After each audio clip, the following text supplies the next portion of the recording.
Hello, and welcome to this edition of the Thursday Nighter. This is week 3 for the month of June. I'm going to be the color commentary, I suppose. And joining me is FIDE Master Ojasva Singh, a very strong player. Uh, he's been on our streams before, but for those who don't know, he's um, a FIDE Master with 2 IM norms. He's got into a very high FIDE rating, and his progress has been delayed a little bit by other important items in life, which he's now got the distractions out of the way, and he's going to become a professional chess player soon. So, all right, with that intro out of the way, I don't think we have any major announcements. Maybe if folks are interested, they might want to put the catfish uh, catfish tournament on their calendars for Franklin, Minnesota, which is coming up in some weeks here. And I don't know that we have any other major thing. I believe that's all that comes to mind. Okay, well, I'll hand things over to our kindly FM and take it away. All right. First of all, okay, thanks again for inviting me here. And major thanks to OK for giving such a brief and nice bio. So, yeah, we'll take it from here. And maybe we'll just directly jump right to the games. I think we can already see the top boards game being finished between Jordan and Andrew. I am seeing as the result being 1-0 here. Maybe we'll quickly go through the opening part as well, like what happened. We could already see the in-game position. So I see that it was a Petrov.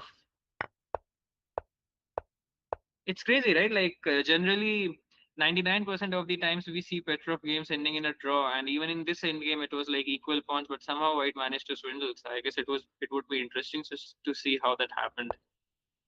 Yes. Like a very normal famous line. And I'm not sure, like if I'm not wrong, some of the variations go something like h4, then you jump in your knight with knight g5, and after h6 you just ignore your knight on g5. Somehow people play it like that.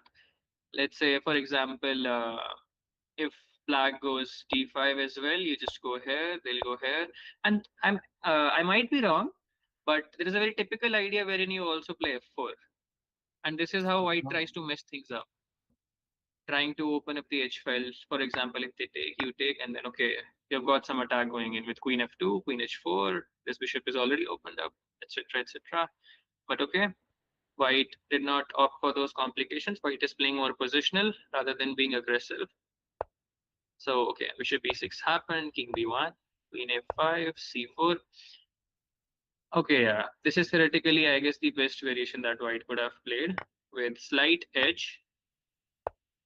But okay, that is very minute edge.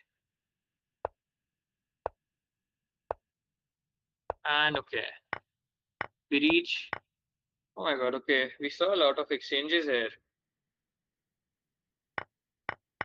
And somehow after this last rook exchange as well, in a couple of moves, we got to the pawn in game. I'm really curious how white managed to swindle that. Yeah. Any comments on that, okay? Well, my guess is, and I haven't looked further into the game, but my guess is that Andrew is he's very patient when he needs to be, which is kind of the opposite of Jordan. Jordan tends to want action. So my guess is that Andrew played conservatively, and then probably Jordan tried to make something happen when there was nothing to do, kind of thing. Got it. Because even here, like what I was wondering, that there might be a possibility black blundered with some rook e7 or things like that, because okay, the reality is that this is a sole pawn and these pawns are doubled up, but okay, and the doubled pawns are already solved. Though white's king is much more active now with some ideas related to c5. Let's see what happened. I'll quickly rush in through. Yeah. c5 did happen later on, Mm-hmm. as that is how you'll make progress. But even here, I'm just wondering what if black just manages to keep its rook here? Is it good for white? Yeah, the only blunder that we were talking about. Yeah, rook e7. I don't think it's acceptable. Takes, No. and like now it's risky. What I feel is if black would have kept the rooks, I am not getting any single idea like how is white making any progress. First of all, the only way to do something is to get in some b4, b5 in. But first of all, getting in b4 itself is difficult.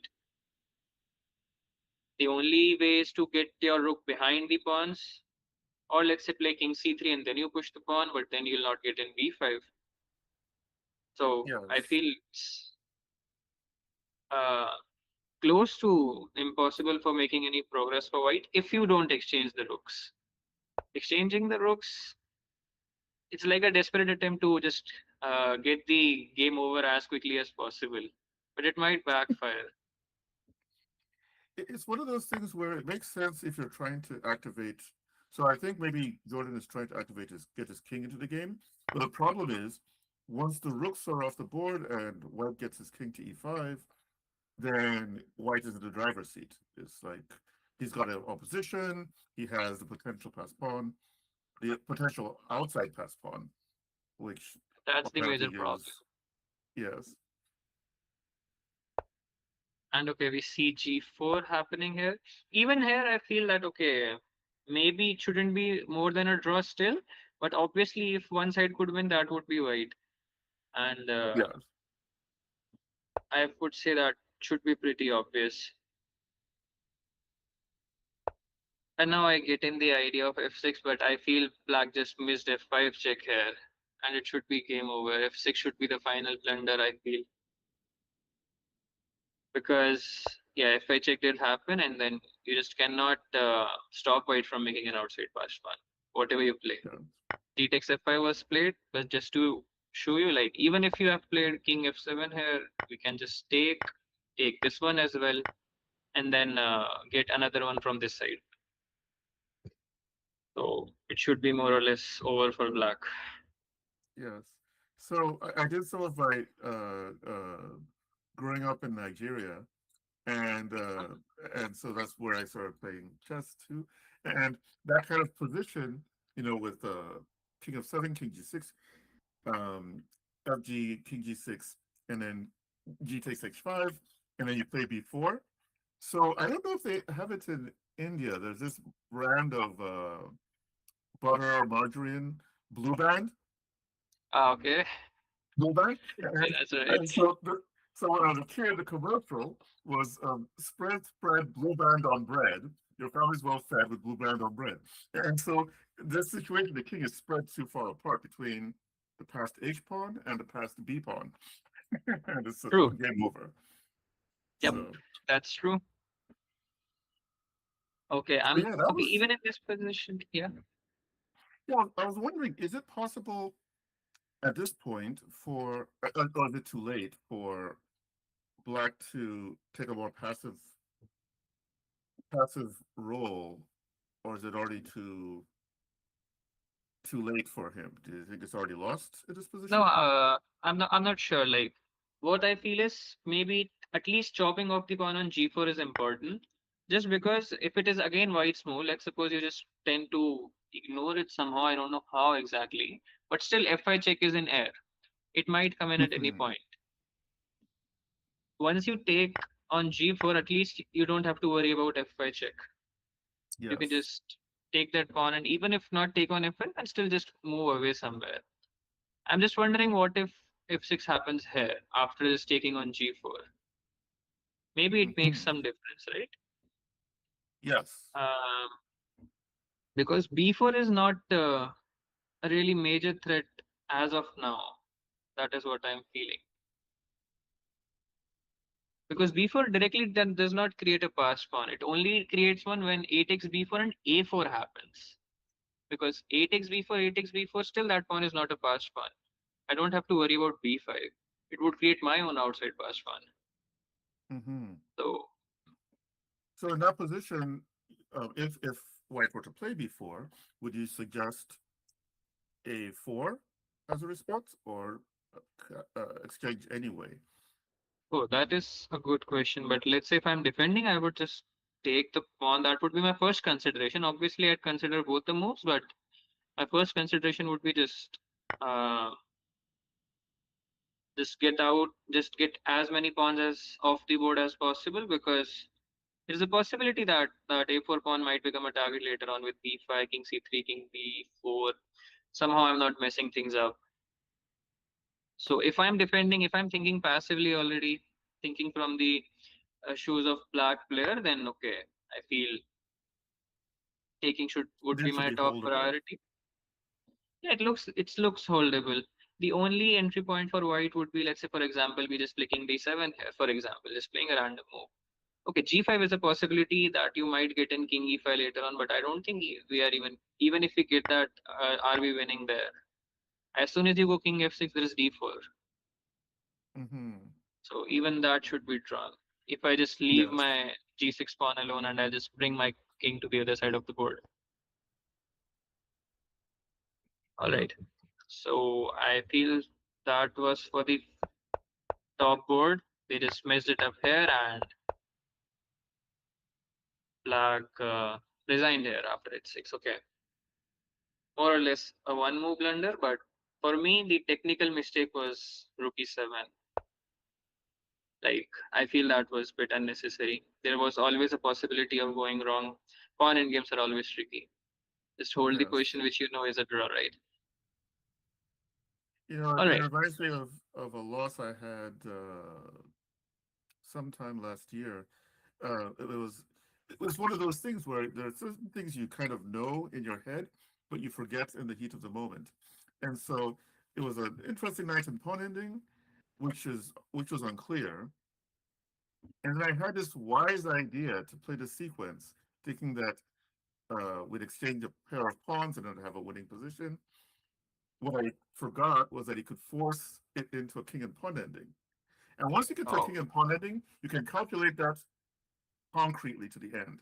With knights on true. board, it's still, just like in this one, with rooks on board, there's still a lot of opportunity for mistakes maybe, but once his king and pawn is done, and he cleverly got it into a king and pawn ending, and then it was end for me.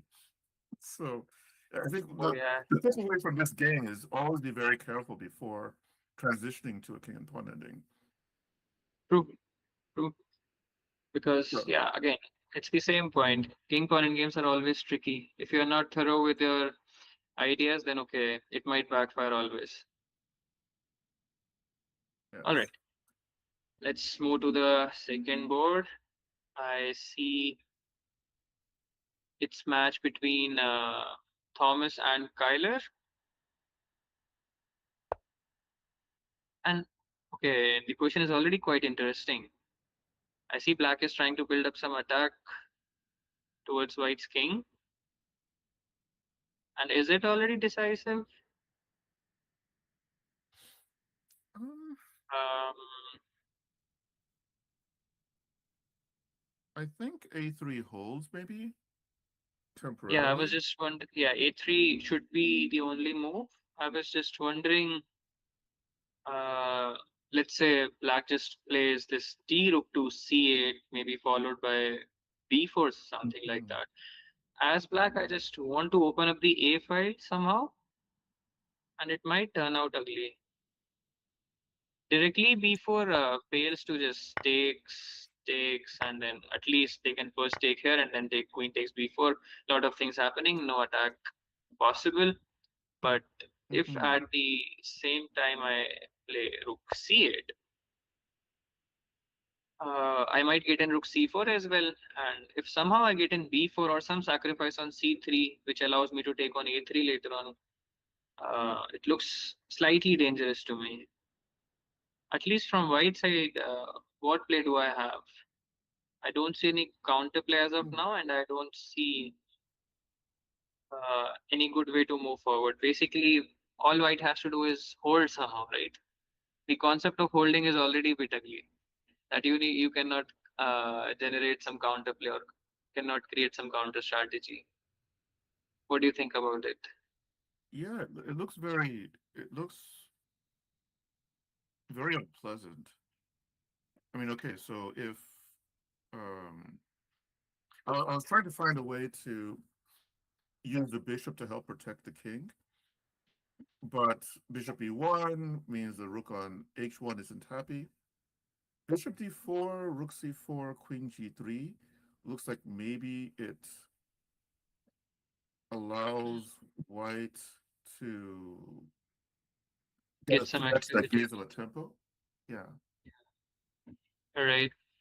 Bishop d4 looks like a good move, but I feel maybe now rook c4 isn't necessary, right? Like last time b4 was failing Oh because of c yes. takes, knight takes, and queen takes, right?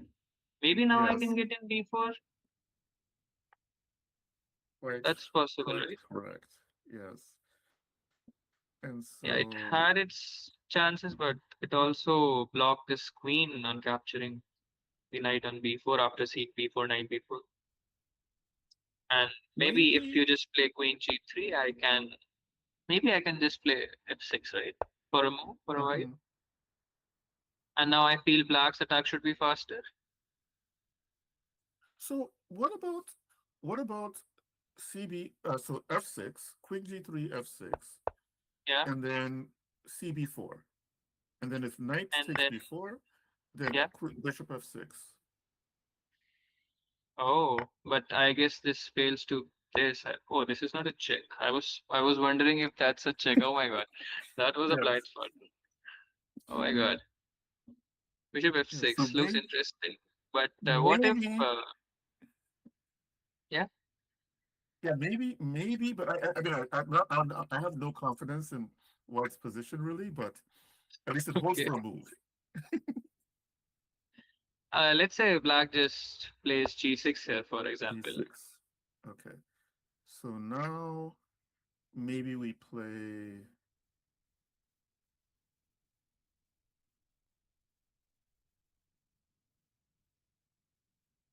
Yeah, this is now there are problems because if the rook moves, then Queen F5 is winning the bishop.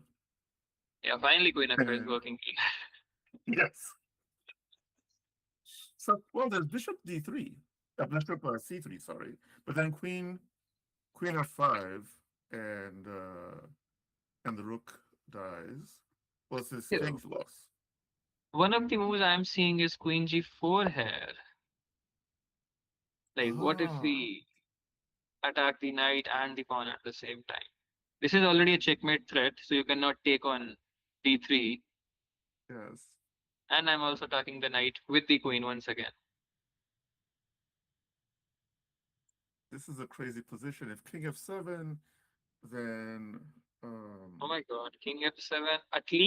At the very least, we have queen takes b4, so we are not getting checkmated. yes, So should be fine, I guess. this is a Also, crazy there are position. several other moves. We need to consider rook d7 check as well. Oh my god. But okay, things might get interesting in this one. A3 happened, and yeah, rook d8 did happen Okay. on board. And let's see how will white respond to it. Let us just check from where did this question come from. I'm suspecting some sort of Sicilian, I guess. That's just my wild guess. Yes, Kyler is an obligate e4 player, and Thomas tends to play either Dragon as Sicilian or King's Indian Yeah. Defense against d4. So, Oh, that is how we got some crazy positions here. We see some Sicilian and okay, some sort of Khan, oh yeah, and it's then Khan he plays, not the Dragon Sword. My bad. all right, and some long castle system. All right, this is always double-edged. Not a big fan of this against Khan, but it depends player to player. If they like complications, they always go into variations like these. Yeah, because of the same reasons. This e6 pawn tends Mm, to give you this advantage of breaking in the center with d5. So whenever you castle long, it's you might not get that attack you want to very easily. as the center is already opened up. And this is what happened here. And yeah, black was the first one to make some threats. C3, I'm already doubtful of this move. Touching your pawn where your king is, or it always seems scary. So obviously we haven't thought deep into it, so we might be missing something. But for me, the natural move was bishop d3. But I guess is something happening there. Is there's what is happening? Like, what if I just go here? Is it a bad move? I don't. It doesn't seem like it should be a bad move. Maybe. Um.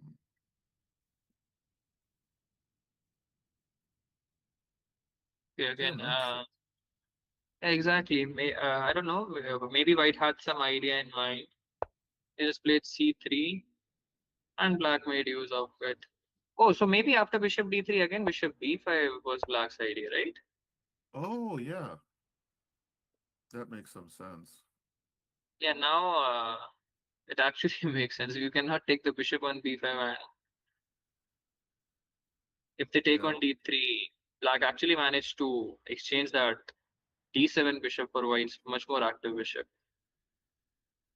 So now, and so okay, makes sense. he destroys the bishop pair for white, and his knight is, I think, as strong as the dark square bishop. So then he'll be in a good Yeah, position. Yeah. I agree. Black definitely got some initiative early in the opening. That is for sure. Rook d8 happened, and yeah, we reached the live position. Yeah, rook c8. This is what has happened. All right, we'll come back here. Thomas having some initiative. Let's move to board number 3. It's Edward versus Connor, I see. Yeah. I guess this is the same guy whom I streamed with, right? It's the Yes. same Connor, right? Yes. Okay, I already know that he is quite good. I've streamed with him twice, and he sees pretty good forcing variations each and every time.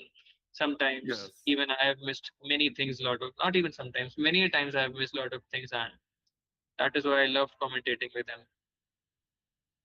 He's a It very was. concrete tactical player and likes playing Mhm. aggressive chess. So he's a very concrete tactical player. He likes playing aggressive chess. Uh, Yeah.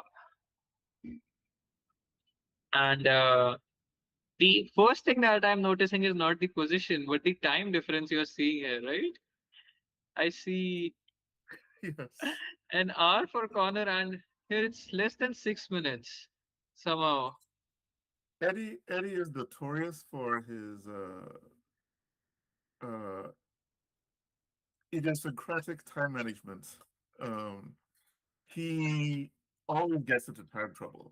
Um, like Oh, yeah, but I played him. I mean, it's not uncommon, and the problem is he's always trying to calculate everything, and so hmm. he gets into time trouble in many of his games.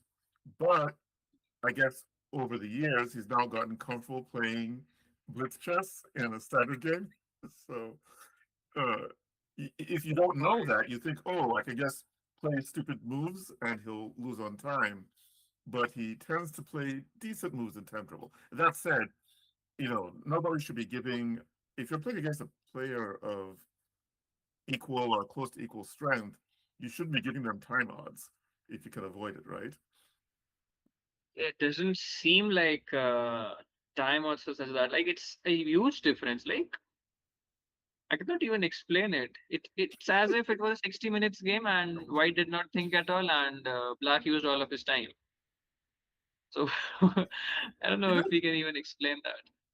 let's go back a bit. So first of all, I mean, it's an interesting matchup because Connor, on his own part, is a very fast player. Hmm? So that I think exacerbates the difference in time here. Oh, that makes sense a bit. Like if one is Yes. a really fast player, the other one a really slow, then okay, it is possible. Okay, that being said, I am seeing a very interesting thing happened on the board. Like after knight of fate, in this position, white. It was already a really interesting position. White actually took the pawn on e6. I'm not sure if white missed bishop h2 or thought that even if bishop h2 happens, it's fine taking on e6. Because That's a tough one. things have Yeah. gotten really interesting here. Especially after king takes h2, what I'm thinking is if I am black, I would be seriously considering knight g4 check before taking on Yes. e6. Like this looks like a very interesting move to me. Well, Especially let's because uh-huh. yeah, let's calculate that. So after king g3, After king g3, I was just wondering what if now I take on e6 with a knight, banking on the fact that if you take on g4, I have queen g5 check. aha, which is quarter to mate. Yep. Um, Yes. It's made in next few moves. This g2 pawn is terrible. This bishop is awesome. So that is why it looked really interesting to me. Like, what if we just give a check first and then, okay, king g3 already looks dangerous. As white, what are we doing here? Are we playing queen hmm, d7? But that also allows queen g5, and we need to calculate that.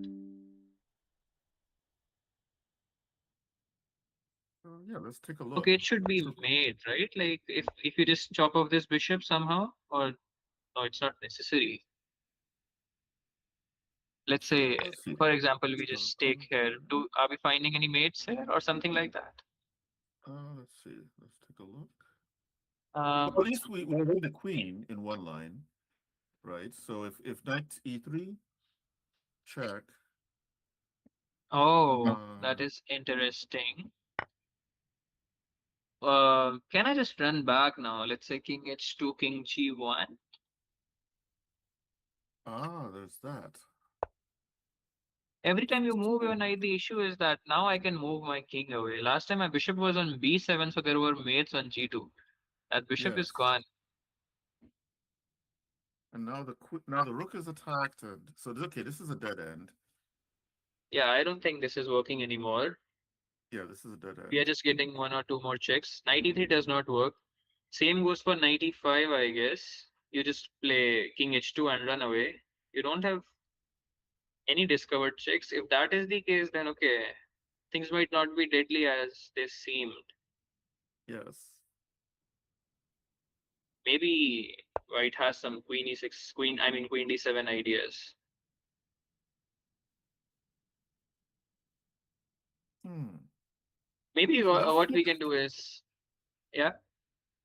yeah, it seems as if Oh, knight knight g4 g4 check might did not happen. be ready. And knight g4 did happen somehow on the board. I'm just Oh, curious, like, what has black prepared after king g3?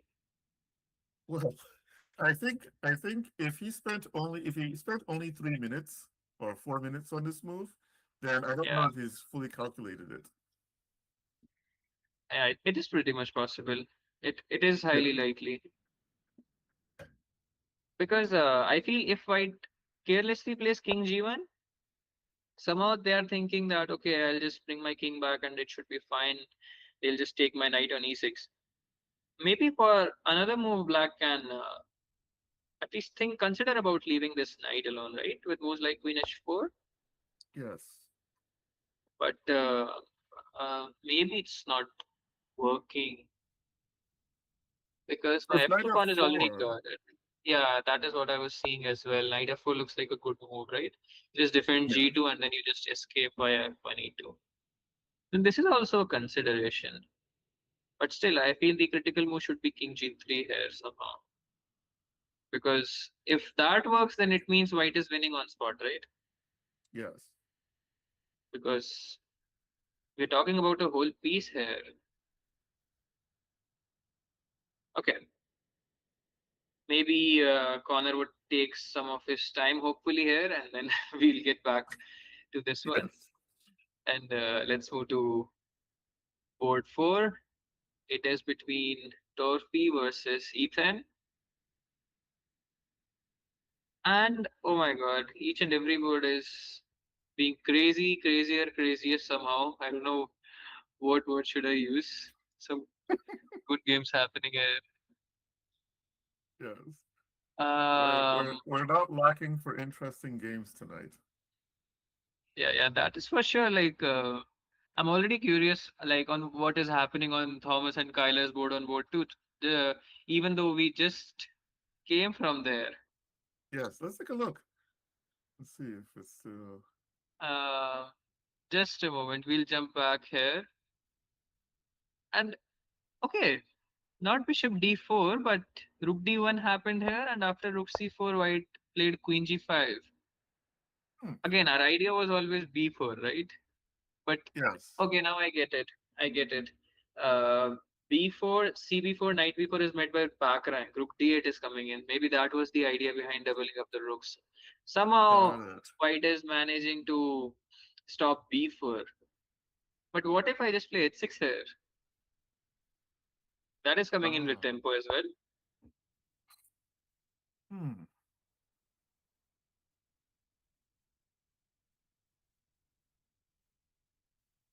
Do you just jump back with your queen? Maybe this is possible. That should be the idea. And again, b4 is not a great move, right? cb4, knight b4, rook d8 check is there. Yes. And he'll be Uh, forced to exchange of. Well, let me see. So b4, c4, knight b4, knight. Sorry, rook d8, king h7. and then rook Um, takes on, no, rook takes first. Yes, yeah, rook takes first rook takes on on a. a8. Though I saw a move there. I don't know, somehow I'm obsessed with this queen f5 idea, but I know it's not working. Even there, I was calculating this just to show everyone. I was somehow it feels fancy when the knight and queen is actually close to the king. But yeah, Yes. nothing is happening at all. Maximum there's one more check and there's king a2. King is pretty much safe. And yeah, that is that. Rook takes b4 is also a consideration actually in this position. No? Oh, there's that. So rook b4. Well, then rook b4, rook d5. Rook d5, yeah, rook d5, and then I was looking at queen a3, but then again rook d8. So this is again not Oh working. wow, this is this is crazy. So Yeah, if that rook is takes true. rook, queen takes rook. Oh, there's a piece up. Yeah, that is the problem, right? Like we sacrifice a knight for some Yes. attack on the a file, but then if this rook is not there, and also white will just exchange queens on the very next move. So Yes. just isn't working. Maybe black needs to prepare a bit more. Queen g5 and okay, we'll come back here once again. Let's not give other players less footage here. Yes. Board 4 we see, and yeah, we are back to this game. And I am really curious from where did this position come from. I'm seeing some e6, d5, c4 structure. I'm suspecting some uh, d4, d5 or something related to that. It was there It looks like Queen's it was Gambit Bogo. decline. It looks Was like it what? Bogo? So I think it started off as a Bogo Indian, Yeah, and then it's possible. Let's check it out quickly. What happened here? Okay, so was a Nimzo with this Queen e7 system. Okay, fine. All right. The opening choice was already quite interesting. yes, I'm already liking this game. Bishop c3, bishop c3, knight e4. Okay, fine. d6. Yeah, and this typical structure where you just don't get your pawns on the. You don't push them twice. Just push them once, holding all these crucial squares. White has all the space in the center, but white still does not have much to work with. Okay, d5. These are just really annoying moves. Even when I faced these kind of moves earlier, it's like, okay, I know I'm better. I know it should be good for me, but how do I exploit all of those things? Okay, I'm not Yes. a D4 player. I'm a proper 1E4 player. Uh, okay, well, what do you play most? So I usually play d4, and I actually play the opening. I mean, I don't play this exact variation, but I've been known to play this Bogo Indian that Black is playing. Oh, that is Um, great. So, because I had this question, like, taking this pawn, is it a mistake or like, is it punishable? it's risky. So often, so first of all, offering the pawn is risky. Um, Yeah.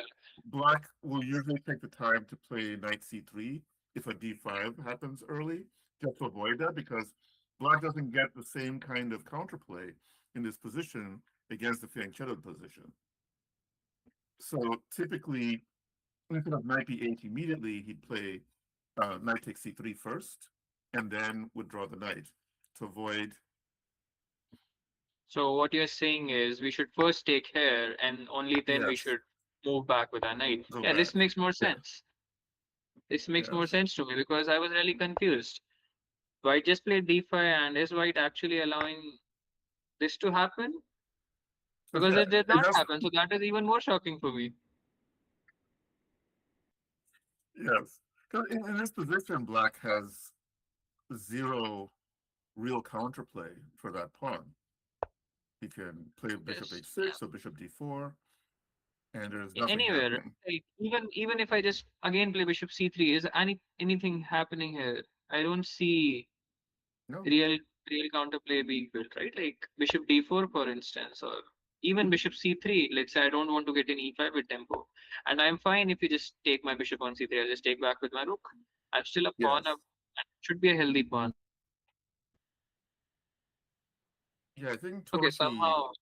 might have mixed things up. And then I think Ethan, so Ethan's a very solid player, and maybe Ethan Mhm. just trusted him. Yeah, this is possible that there might be something without calculating and believing in your gut deeply. That's a very common problem with us chess players, right? We respect our opponents Yes, too much. yes. D takes e6, f takes e6, and now okay, now g4, g7 pawn is already supported by the queen, so black managed to save that. Knight c3, rook c3 later on happened, knight c6, knight d4, takes, short castles, and I'm actually liking white's position a bit, not much, but yeah, if one would give me an option to play from either sides, I would choose white because first of all, looking at my beautiful bishop here. Secondly, I'm Yes. seeing some c5 breaks. If d5 comes in, I would always have some e4, and I would open up the position, and my king is safe. The F file is opened up, but I don't think I have to worry about anything. My F2 point is secure. It's not like black has any weaknesses, but white has more mobility, right? Yes, white, I think white has at least on surface a small advantage, but I think black is also not doing badly. So one Yeah. potential plan for black, sort of preempting the c5 plan, is to play c6, which temporarily weakens d6, but he's planning to play e5 and d5 and then e5. But I think black is so black has to have those ideas in the back of his mind, but he can't just play them willy-nilly because white does have a space advantage. And so if he plays them in the wrong move order, then black will find himself dealing with a bind. Right. So basically, what you're saying is black always has this c6 t5 idea, but obviously we have to think it through, like what would be the right time to play that. Yes. And that looks interesting because even I was thinking about this move and I thought, what if I just, let's say, play e4, maybe not allow d5 soon, target this pawn, but that also has its own consequences, right? Like I closed my own bishop for a while and maybe not Yes. c5 or d5, but E5 is a possibility E5. now. E5 is a typical idea in this sort of position. You play E5, now your bishop can come to E6 or G4, depending, and you can Yeah. now use your rooks to one rook on D8, maybe a rook on F6, and you can even consider creating some counterplay. Yeah, this actually looks good for black now. Like it's like should be sufficient counter players. Black has his own strategies in this position. Whatever white plays, there is always a response from black side. That is what I'm liking about this position. Though I initially did not understand it much. Queen f6, queen d2, a5. Okay, c5 did happen, and e4 also happened eventually. But somehow we get that similar structure which you mentioned. There's a pawn on c6, so I guess black is holding on to the center. I'm just curious, what did white do to get all those g4, f5 in and a pawn on b6 at the same time? Oh my god, okay. Oh, what's the idea with that? I don't know. Black maybe just wants to get in some space with c5 if you play c takes Ah, b6. yes. That's the only thing I can think of as of now. cb6, c5 did happen, queen of 2. Okay, this looks interesting.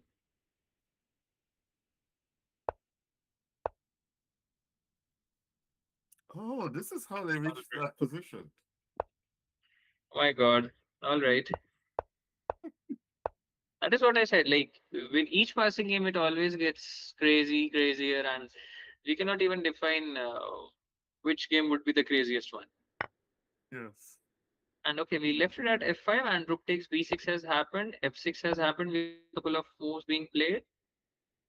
Uh, okay, f6, queen f7. All right. Rook d2, g5. Okay, my Wow. chess knowledge isn't working here. Bishop f1 and then bishop e8 apparently. Okay, maybe I'll not speak This here. I'll pass it to you. this is this is a crazy position. Um, so just basic background. Ethan is a very solid player. Yeah. Porphy is always looking for activity. He used to play the bird and the Dutch. So play the bird as Oh, white and the Dutch as black. He's been varying his opening recently, but this is the kind of chess he likes to play, where he's trying to get punches in. He's not always calculating the most accurately, but if somebody is throwing his pieces at you, he doesn't need to be as accurate. You need to be the one making sure your king doesn't get mated, right? So that's kind of his approach, I think. Yeah, in this position, I don't know. It seems unclear because the queen. So I think he wants to get his bishop maybe to g6, but I don't know that he can achieve that easily. So, for example, is h4 a possibility for white here, and then swing his yes, rooks that over? is what I was thinking. That is always a possibility. Uh, what I later on thought was, let's suppose we just take this pawn here. Mm-hmm. What I feel is maybe I just don't want to open up the G file at any moment, and it is also difficult to do that. Especially if I get my bishop on G6, I'll be holding to this H7 pawn, and also the G file remains closed as long as there is this pawn on G4. Maybe it's not so Mm-hmm. easy to attack. Yes. Secondly, I guess it's also difficult to chop off this pawn directly because of, Rook b2. yeah, rook b2, and I don't think white should allow this much. Maybe counterplay is not the right word. This much play at least. Now, is it possible Maybe to look at rook h3 and yes, lead with the that rook? should be how things should be done. And then I was thinking maybe we can just Swing our Ah, queen to the other side. Uh, Maybe again pressurize this b2 pawn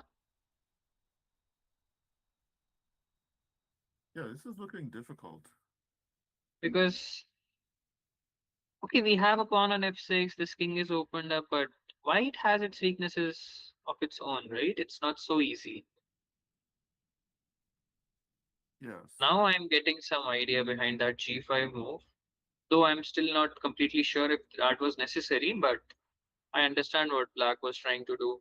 Black was playing with the perspective that even if they lose that g5 pawn, let's say we'll go back few moves, and they get their bishop to g6, I guess that is a good deal. Especially when Yes. it's almost really difficult for white to exchange these light squared bishops. In order for that to do so, white has to get in bishop e2, bishop d1, bishop c2, and that is not happening anytime soon. Bishop e2 is always met by rook takes b2, so this bishop is always it is going to stay as a vulnerable bishop. Because So I'll tell you queen what I was g5 was thinking. actually kind of strategically brilliant in that case, no? It seems that way, at least as Yeah. of now. Like I'm feeling a bit of an amateur as of this moment. Like these guys are finding crazy ideas,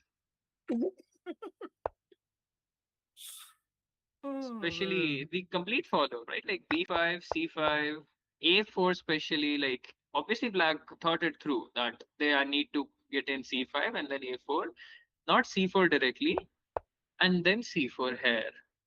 Yes. This made this b2 pawn a weakness as well. It does not occur to one's mind directly. Maybe black also did not thought that much, but it was a benefit. Once you get this b6 pawn out, this pawn is also a weakness. A weakness. And then, yeah, we get this position. Because earlier, what I was thinking to play get in bishop e8 directly, but I understand that would maybe allow g5 as well. And now this e6 pawn might become a target. Yes. My idea was still the same. I just wanted to get in queen b7, pressurize this pawn, and Okay. bishop f7. But maybe white can just hold it at least. Let's say this would be the typical position if g5 wasn't played. So g5 was also, I guess, a really good move in this position. Black actually thought it through. And not h4, but rook h3 happened in this game. And now black is thinking in this current position. Rook I h3, all think, right. And what if we just still play? yeah, I think queen b7 and then bishop g6 and everything is safe. Yeah, looks that way. I hope we are not missing any tactical ideas, right? Let's take a look. We So need, let's say, is this obviously this queen should be a e3. consideration, especially when h6 is not coming in. But even here, I was wondering if we can just ignore that and still chop off this pawn. Oh, let's take a look. My So then idea queen being that okay, g5. it's getting risky. Queen g5, bishop g6,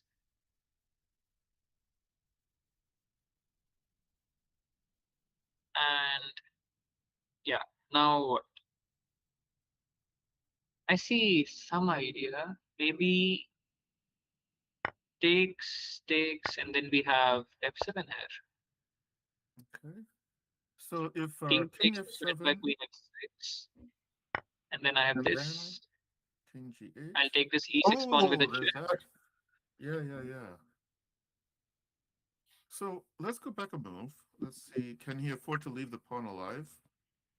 King f8, let's say. That should be the only Yeah. move, right? Yes.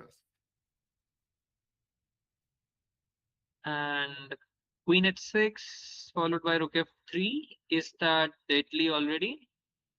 So if so now we can take on f7, And now let's say rook f3 check. rook f3, and then king 8, king e8. Oh, King there's e3. a check on the back rank. I guess this should be it, right? Queen f8, and then queen here, and then rook there, and yeah, and then rook that's it. there, and it's all over. So, Yep. so this is actually a serious problem. At Rook f7 h3. check is Okay. F7 is deadly, right? So you have yes, to keep your queen here. That means you just cannot allow f7, king takes f7 to happen. Then it means queen e3 is already a really good move, doesn't it? Because you just cannot take the pawn on b2.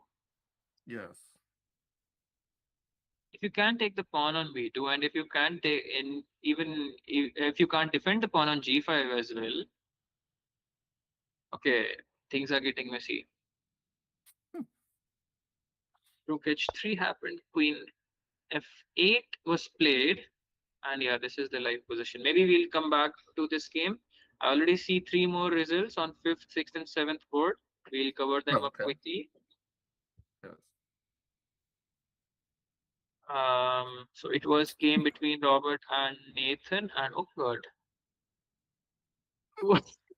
maybe I don't have to say anything, right? Like, what are these bishops doing here?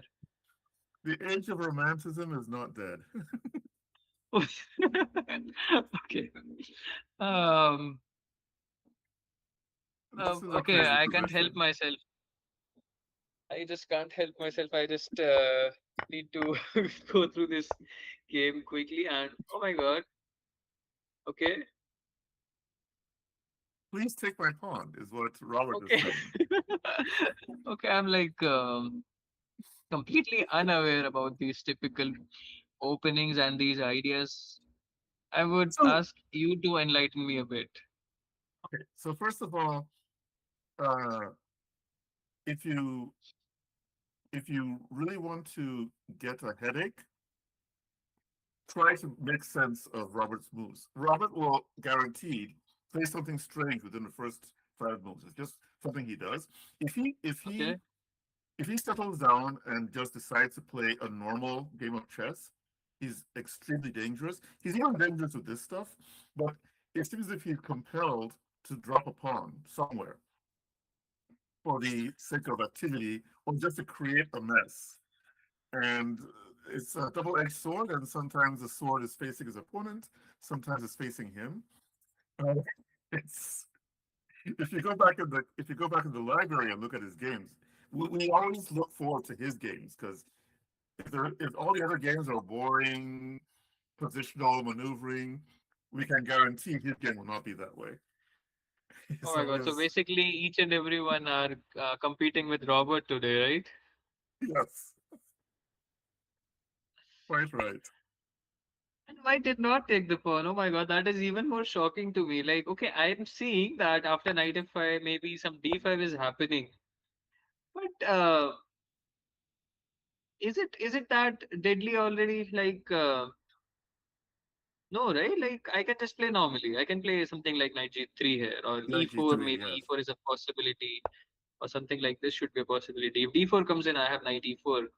I don't think that should be deadly already. It, But it, okay, it really shouldn't. But the thing is, this is where when you play within the same pool, people will develop a kind of reputation. And so, one other thing I should mention is that often the player commanding the white pieces is often playing two people at the same time. So we're basically playing a two board simul. And so he probably, okay. everyone knows you don't want to give Donahue the initiative if you can avoid it, right? So he's Hmm. probably playing his one game, goes to this one, sees this, and says, I want to keep the position under control. I'm not going to take any gifts unless it's guaranteed. So I think that's the psychology here. I might be wrong, but that's what it seems Yeah, like. now I get it more. But still, okay, things are crazy today. Knight c6, bishop g5, bishop b4. Okay, this makes sense. You don't want to allow knight d5 here, but somehow you are allowing knight c7. Okay, I want your comments here again. Like, it is. Uh, So, so there I'm was not. a phase. there was a phase where Robert um, was on a mission. Okay. Um, every game, he was going to drop a rook. Every game. You know, in fact, I remember one game where he just decided, and there was some activity going on one side of the board, Yeah. and it was probably either he was going to win or if the opponent really defended well, it was going to be a draw. And then decides to just give away his rook on the other side of the board, just to make sure that at the end of the game, he has offered the opponent a rook. It's one of those strange things. Oh my God. Okay. Maybe I'll get used to it after after few more guest streams here. Yes. E4, rook c1, e3. Okay, now I'm seeing that black actually likes to mess things up. G3, queen e4. Okay, this looks interesting already. Queen d5. I like this move. Queen d2 happened. Bishop g2. White actually managed quite well here and without any Yes. complications. And that is how they got their bishops there. Now, okay, I'm at peace at least. I just wanted to know what actually happened here. Yes. Bishop h3 and then, okay, apparently black got outplayed. Queen g8, rook there, queen takes, and yeah, finally black resigned out of sources, out of pieces. Yes. He ran out of wood for the fire, so he had to give up. It's Right. a crazy way of playing chess. As I said, if he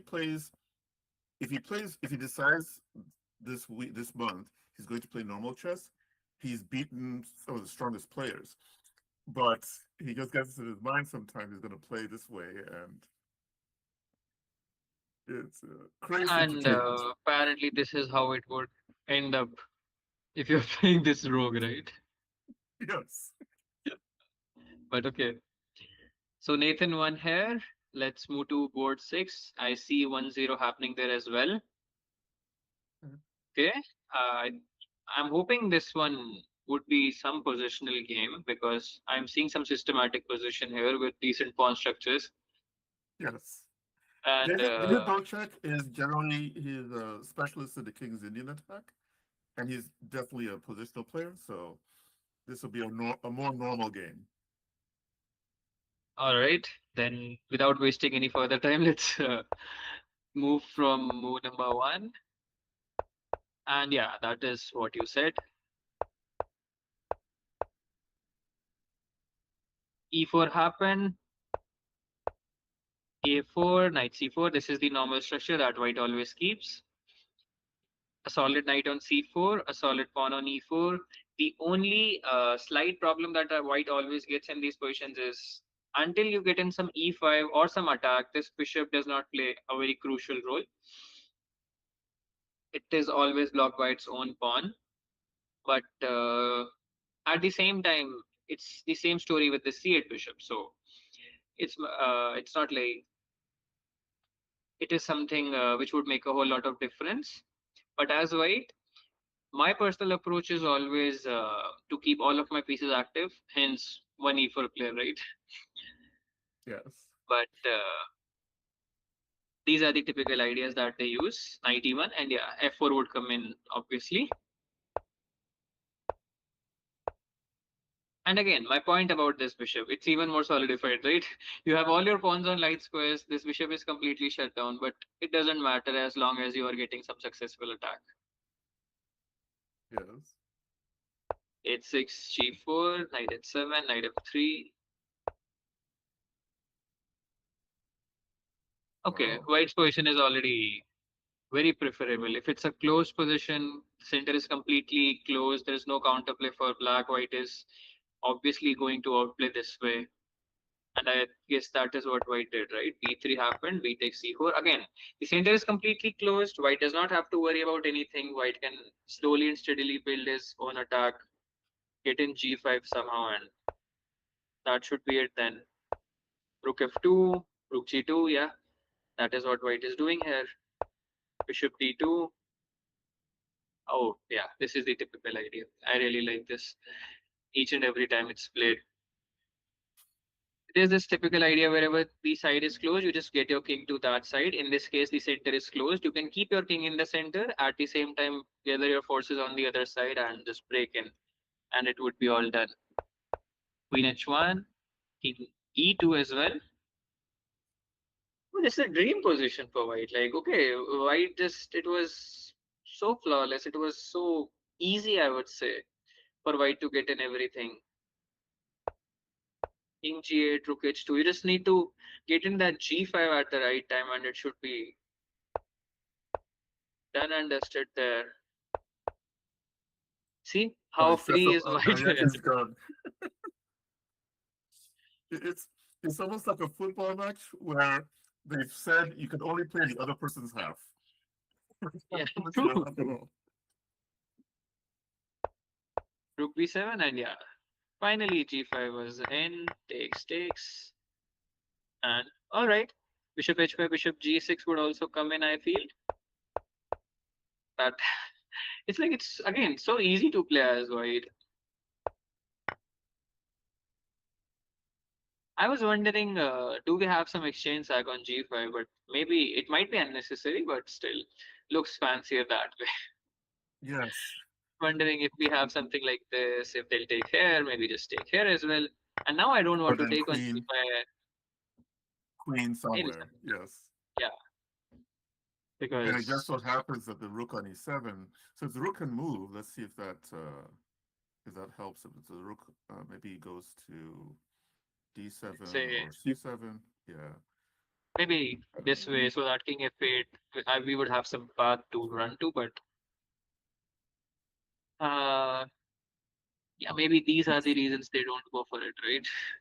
Yes. But it is always Let's very tempting. yes.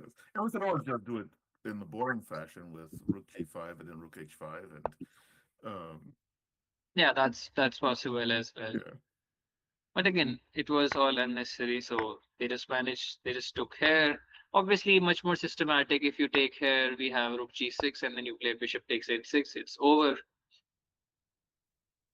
So the way it should be done, not falling to those temptations of giving an exchange there. Yes. And Oh, the rook queen is almost run g2, out of moves. and Ooh. yeah, here black resigned. Makes sense. A very systematic game, but I feel it there was lack of counterplay from black side. Black took it really easily. Uh, If we go Joshini, back, I guess. let's see. Yeah, Joshi needed to find counterplay earlier. I don't know if we go back um, before the rot set in, so to speak. At Let's one point, say could you? we take it from here. Even from Yeah. this moment of the game, I felt when exactly when f5 has already happened on the board, you have to create something. You don't have any choice. And also moves like h6 are already inviting white to get in some force and to generate some attack.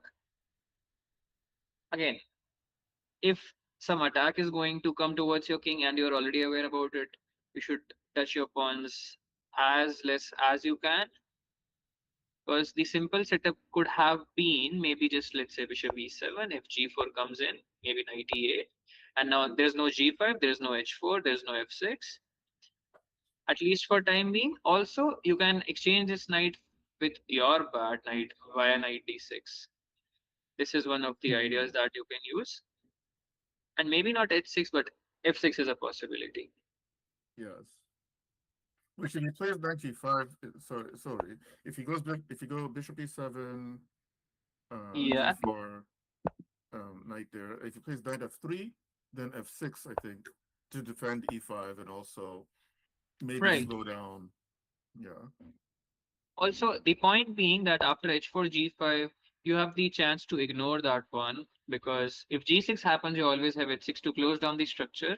And if they take on f6, you just take back with some of the piece. Let's say knight d6 happens. And meanwhile, white's attack is slowed down. you just try to build in your own a6 b5, something like that, some attack there.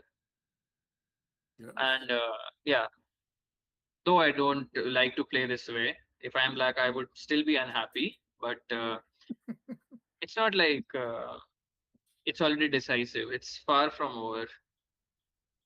But as soon as you play h6 there, you are forced to do something whenever g5 comes in.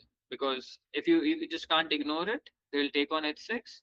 And if you take it yourself, you open up the h file. Exactly. So, okay, that was it. A pretty one sided game, I would say. And let's move to board 7. The Okay, they've already accepted a draw here, Okay. though I feel they could have played on. Yeah, It's a there's pretty still fighting position. fighting. I agree. Maybe we'll just go from the opening part, like what happened exactly. So second move knight c3, and okay, we see some Vienna happening here. Some king's gambit, some okay, yeah, it's king's gambit. It's not Vienna. They are not playing bishop c4. Knight c6 and bishop b5.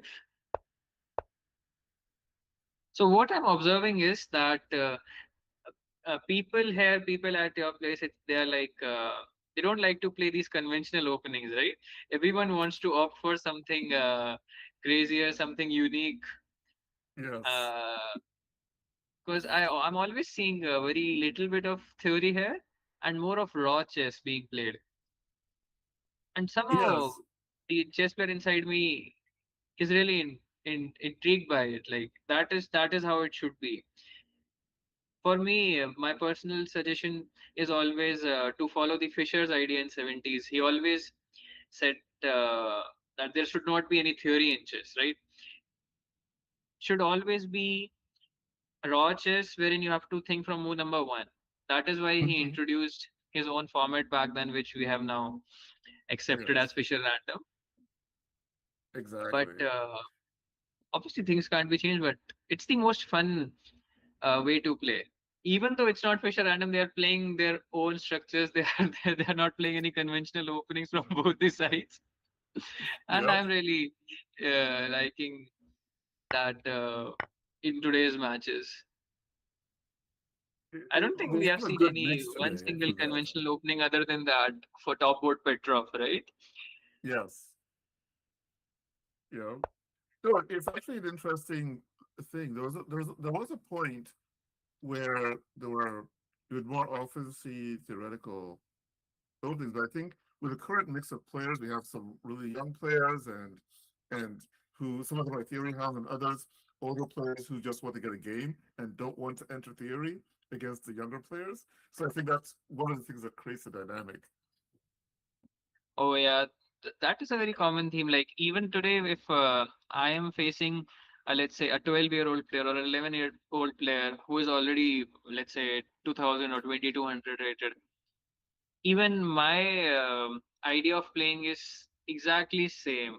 I just play some normal, simple opening, not getting into any messy theory, and trying to outplay them there because they Yes. are all geniuses as of today. Gone are the days when you could face a player 400 points lower than you and expect them to make a mistake in the first 10 moves. Nowadays, that's not happening. You have to be ready to play from the beginning and understand that it might take to move 30 before you elicit a mistake or something. Yeah, that is true. You need to just fight it out and you have to make them make mistakes, right? They're not Yes, making mistakes on their own. exactly. Okay, so I see a very comfortable position for white. How did things get simplified? Let's look at that. Bishop g5 happened, c6, king h1, knight g4.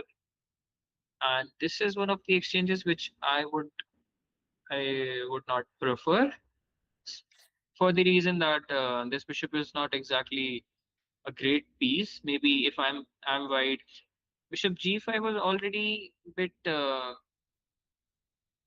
let's say it did not have any idea when it was played here. Mm-hmm. Maybe the only thing that white wanted was knight f5. That is what I thought. With that idea in mind, bishop g5 was fine, but they did not play knight f5. They played king h1 instead. Maybe I'm because of wondering, queen b6 check, and maybe they're worried about this yes, pawn on b2, right?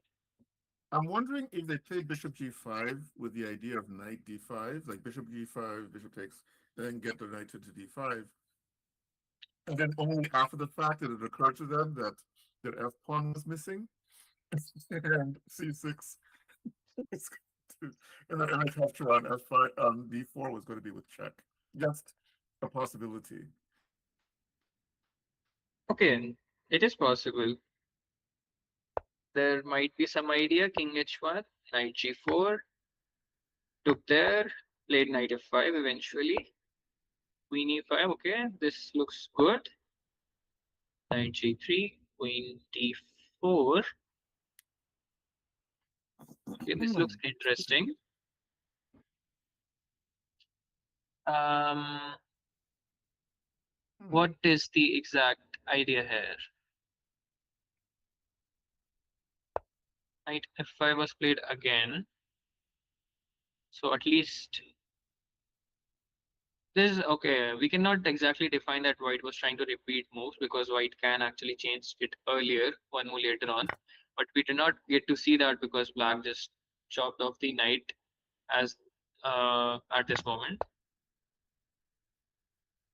And then queen e3 was played, and then they reached an endgame. Maybe both players were fine settling the game Probably. because they just agreed to a draw here. Even the last few moves indicated towards that, right? Like Yes. knight f5 being repeated once, then queen e3, then you're directly exchanging the queens as well. Maybe you don't have any option, but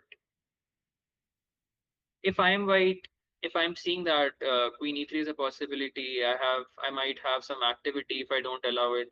I won't do that, right? Like if I'm white, I would just develop my last piece. I won't allow anything at all. I'll get an h3. I'll get a knight f5 later on.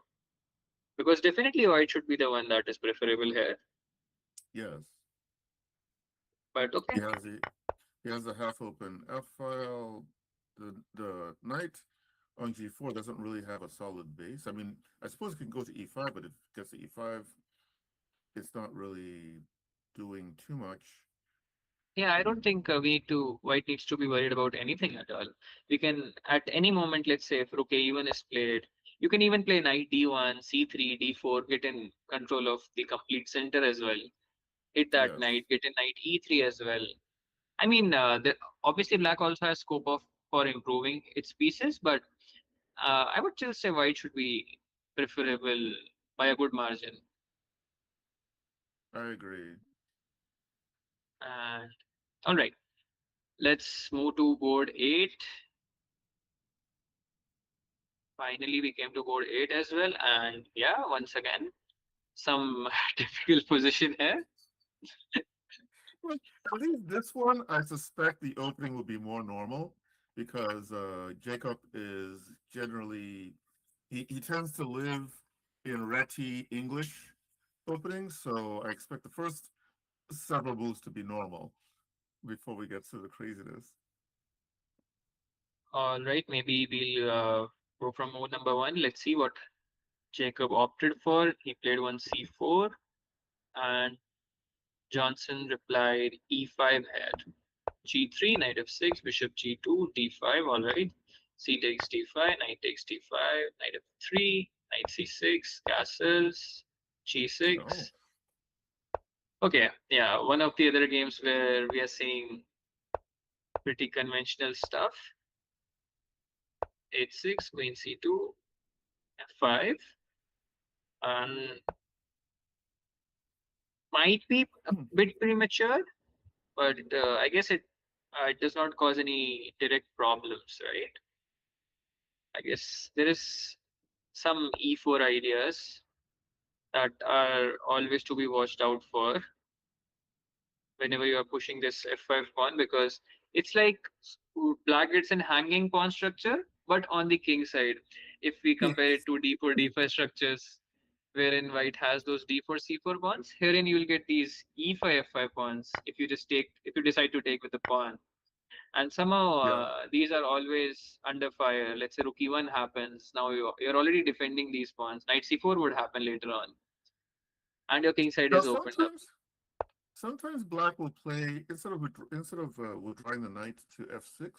Sometimes black Yeah, will withdraw the knight to b6, yeah. um, thereby keeping the bishop Knight controlling e5. e5 pawn, and also keeping knight c4 in check maybe.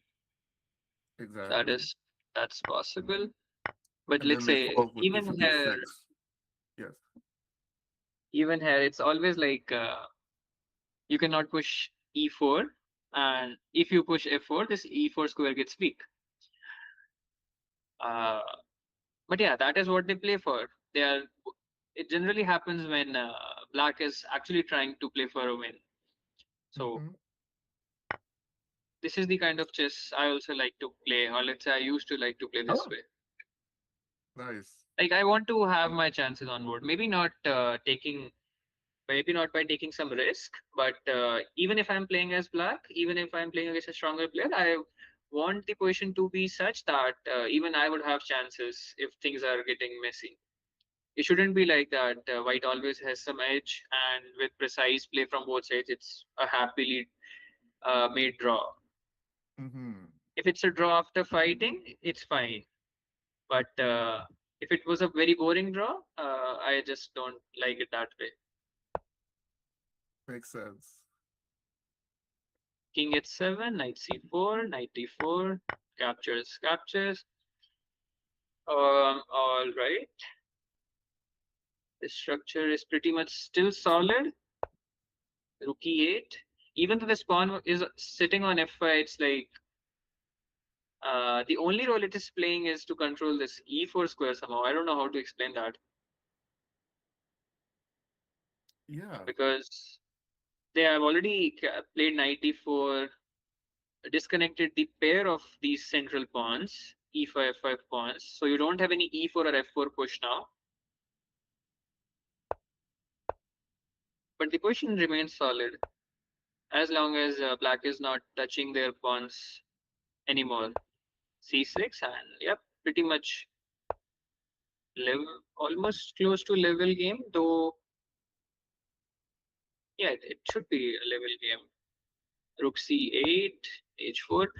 Uh, One thing I'm seeing in this game is black is delaying knight C3. Black is not getting their to just close the C file, maybe just tempt white to take the knight or do something else, get in bishop D5 as black, exchange Mm-hmm. that fianchetto bishop. These should be the ideas.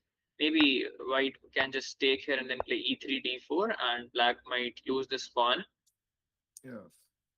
That is a possibility. So what I was thinking, maybe instead of rook c8, should black have played rook d8 just so that they can get in knight c3 without worrying about e3, d4? Because as soon as white will play e3, then d3 pawn would be hanging, and black might have some counterplay again. Mm-hmm. But even that has its pros and cons, right? Let's, for example, we'll play some random move. White, let's say, goes h4, knight c3 happens, captures, and then still e3. The fact that if you still take on d3, this b7 pawn is also hanging. Yes. So then So does black maybe have to play bishop? Well, even bishop d5 immediately has to deal with.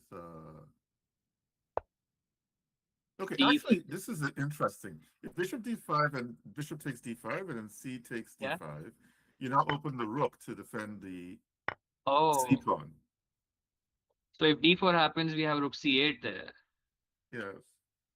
Yeah, makes sense. Also, after b6, this knight is not coming back to c4, and even after coming back to b3, it will not jump to c5. So looks like an interesting position. But maybe after bishop d5, white might not take the bishop and might go for d4 directly, right? That is also possible.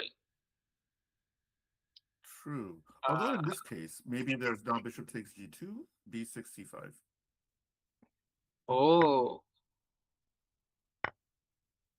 b6, and then if they'll go knight b3, then c5. Well, maybe not c5. Well, c5 can be played, I think, because of queen d5. Check maybe. But what if they just play b takes c5, let's say after hair? Okay, yeah, that's true. So maybe you have to play queen d5 first and prepare for c5, or maybe not even prepare for c5. Maybe queen d5 and a5. Maybe it seems dangerous for black though. That pawn is going. I don't see where the compensation is. Yeah, Yeah, right. So maybe this is why black just opted not to go for all of this, right? They just played rook yes. c8 and they just know that knight c3 is not happening anytime soon. But b6 might be a possibility later on, so they're just supporting this. And I don't know, maybe some ideas related to that. h4 happened, bishop f7. And this is how they have to play slow and steady progress. Maybe they just cannot rush with their ideas. f4 happened. Okay. Hmm. I am seeing some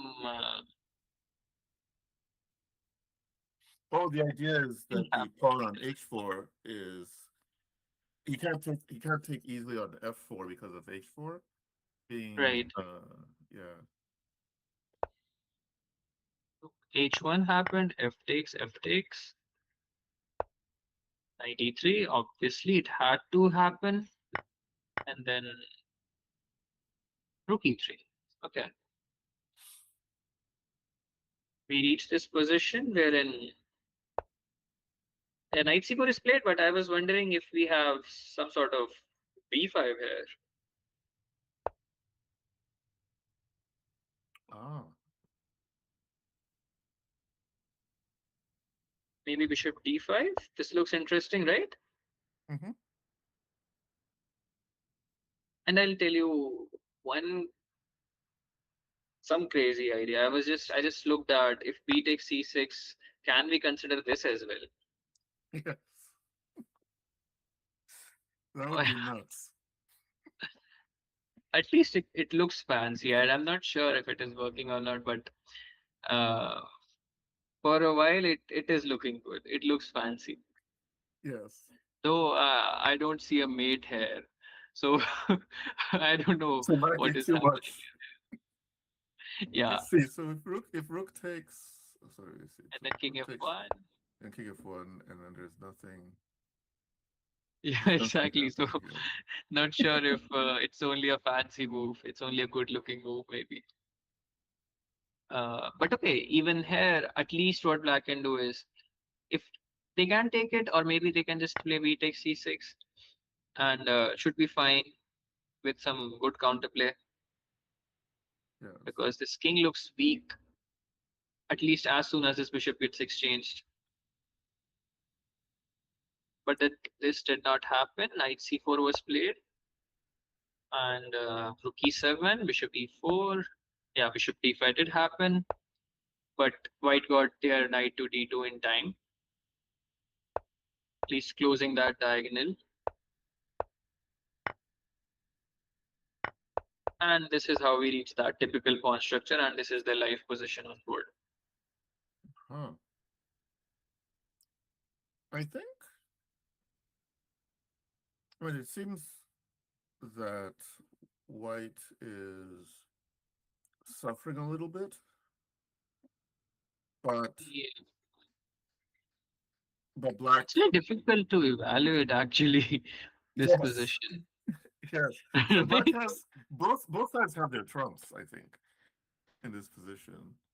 Yes, exactly, because white has complete dominance over the f file, but no entry points. So, whereas black has complete dominance over the c file with few entry points, but no exact targets. Now they have a double pawn, but the d5 pawn is actually controlling those important e4 and c4 squares. The knight is not going in anywhere. Uh, maybe if again, I've, if someone gives me a choice to play from either sides, I guess I would go for black because what I'm seeing is these rooks are stuck. This knight is stuck. This queen is not going anywhere. Whereas black's pieces are maybe full of activity. I just have to get some more space for my king, which I'll get in with h5 maybe. So if at some point something like rook f7 check comes in, I will always have some escaping route, some Hmm. more breathing space. That's the only thing I want to get in as black. And maybe I'll try to generate some counterplay via rook c3 at some point. Maybe not this rook. I'll play rook d8, rook d7, control f7 completely, then get in rook c3. As if I'm black, I'm just asking white, what are you planning? You cannot move your rook away. I'm threatening continuously targeting this g3 pawn. Even if you reroute your knight, it does not have any squares. Well, the knight is on a very, very bad circuit because if it goes to b3, then you play b6, Yeah, right? exactly. If it goes to b1, then it It's still not going is anywhere. giving the welcome mat to the rooks to come in and still can't go Yeah, anywhere. So it's exactly. I think black is better here, but it's also easy to Oh, I see if you're some. yeah, some more moves We'll here. fast forward it. What happened? Rook f1 and then rook c1 was played. Okay, I'm surprised. Yeah, that's not This was necessary. completely unnecessary. Now I'll obviously prefer white. Now Hmm. I'm not sure again. But why didn't they just take here? Take the Oh, I see, yeah. I see, I see. Takes, and then Oh, bishop this. g3. Yeah, yeah. That's Yeah, tricky. That's very I tricky. see that. I see that. So it's not like rook c1 was completely out of idea. Obviously, they thought it through. Although I Actually, still with think that this gives white more life than in the previous position. yes, even I would completely agree with you on that point. After queen b3, especially after these exchanges, exchanges are favoring white definitely in this position. It will give them more breathing space. And after knight f1, we were wondering about the knight. This might come into play after knight h2. Yes. Queen e6, and then okay, this is the current position that we have on the board. And I'm already seeing some ideas from white side now. I am seeing some sort of e4. e4 maybe. Oh, yeah. Yeah. If And then the d knight takes comes into e3, I have e3. knight takes d3. Yep. Yeah. My knight gets more than some breathing space actually. It would be happy now. The knight comes In back to either life. case, yeah, that's right. And okay, this is the current position. White is down to 2.5 minutes. They'll be making some decisions soon. Uh, we don't have any more results. Maybe I'll move back to my favorite board as of now. That is again board Yes. two. Yes. And I see there's a lot of progress have been made, and we were on this position when we left. Queen g5 was Hmm. played, and not h6, but f6 was opted by black. Thomas opted for f6, and yeah, but queen d2 remains the same. Queen d2 happened. Uh, don't you feel f6 is a bit committal? Like you are still in the middle game phase, and it's Yes. not really that bad, but I feel it's more of an unnecessary move, right?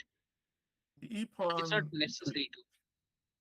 I mean, I think in this position, if you're going to play one of those pawns, then maybe h6. But f6, you're increasing your defensive liabilities. It's for one, it strengthens possible rook d5 exchange sacrifices, right? Because queen d5 will be coming with check. So I mean, it's not ready now, but in case Right. some careless move happens, then rook d5 allows a queen d5 with check, which True. wasn't available Maybe something before. similar happened, right? We are seeing some exchange, some imbalances that we Oh, saw in the live position, right? Yeah, yes. because this is the live position. We are already seeing, okay, we cannot even call it an imbalance. So it has too much material, but some exchange sacrifice did happen. Let's see. Let's quickly go through the game what and find out what happened. Rook d8, bishop g3, queen f4, rook c1. Okay. Queen b3. Black still trying to get in something, but yeah, that is what I was thinking. Just queen c2 and they'll just get the queens off. I guess now white should be preferable just because of the pawn structures. The only thing that Yes, black had was the attack, the counterplay, but I guess this should still be holdable after, yeah, king f7, especially because you cannot do anything about this rook sitting on c4. If you'll go b3, exactly. you will weaken your c3 pawn. This pawn is sitting on a light square. You have a dark squared bishop. You cannot attack it. You cannot do anything about it. This knight on d5, again, it looks like you cannot touch that, but there would be some exchange sacrifice coming in. King f7, and yeah, we see that rook d5 happened, and yeah, it was tempting as well. It was super tempting just to chop off those Oh, pawns. it helps that the bishop is controlling c7. So Yeah, it rook does. d7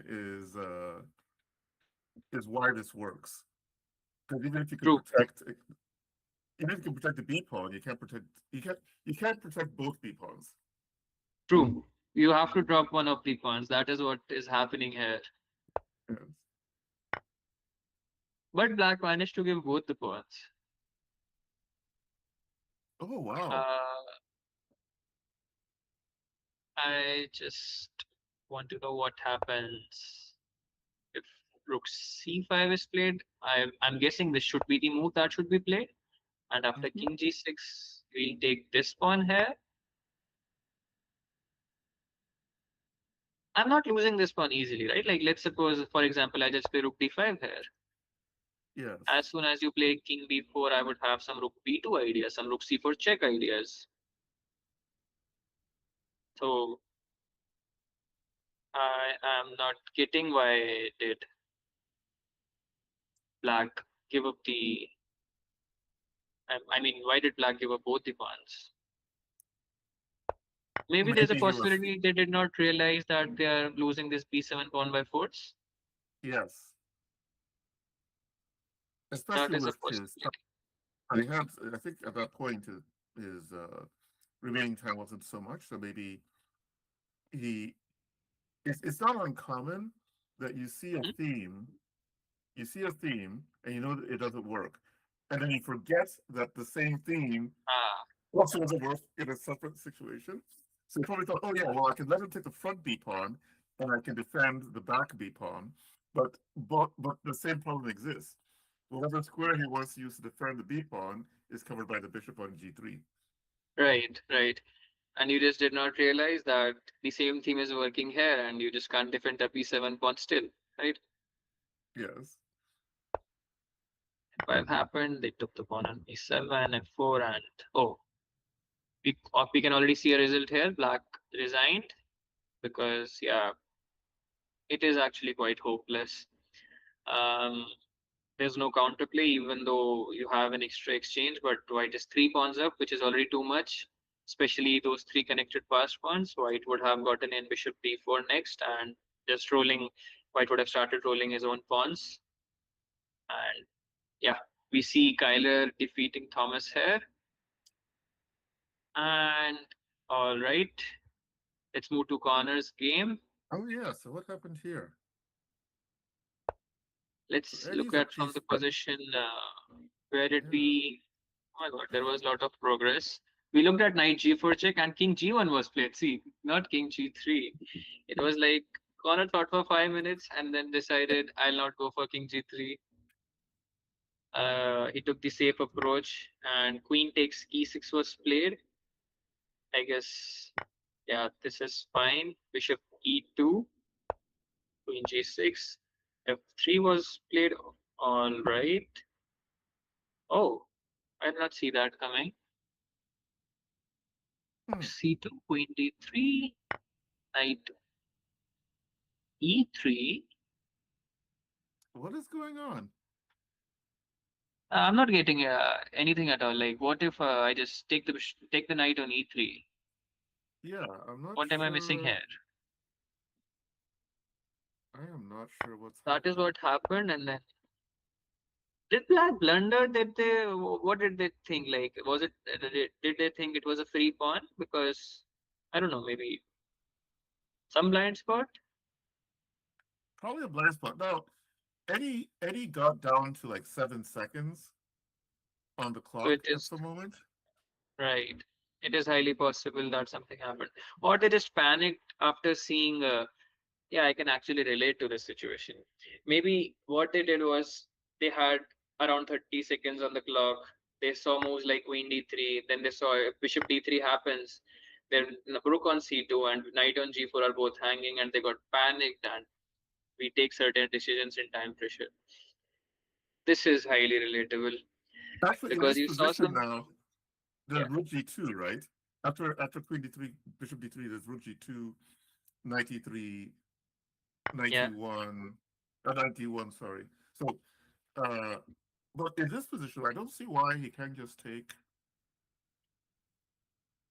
on e3. Maybe we're missing. He did take Oh, on he did take. e3, Okay, right? okay, Yeah, okay, yeah. He did take okay. on e3, and then somehow at the end, if I'm not wrong, there was still some crazy position, right? Bishop f3 happened. Okay, rook takes c5, rook f1 looks Ooh, pretty direct. Rook c7, queen d5. Okay, queen b6. Oh, black managed to get something. Like, even though okay, f6, I did not like this move, but okay, can't complain. Taking the time pressure into consideration. h6, queen d6, queen e3, f5, g3. All right. I'm actually liking the fact that black is not making it easy for white here, especially if you yes, just consider it piece by piece. This rook does not have an open file. This bishop is pinned. This bishop does not have any squares to go to, at least on this diagonal. It's completely restricted by this f6 pawn. You don't have any checks. Obviously, you're a piece up. Sooner or later, you would win, but it's like black is just not making it easy for white. yes. He's White, he's using he's using the principle of maximum resistance. So yeah, that is true. And actually, like this knight g5 move as well, just completely controlling those checks. Like queen e8, king h7, there are no more checks. That knight is actually covering those important f3, h3 squares. Some tactics might be coming in. Bishop e2, queen check. It's getting dangerous. Oh, then they took here. All right. Maybe it's forced, right? If you move your queen, you're losing your rook. So yes. you had to take there. Things get simplified.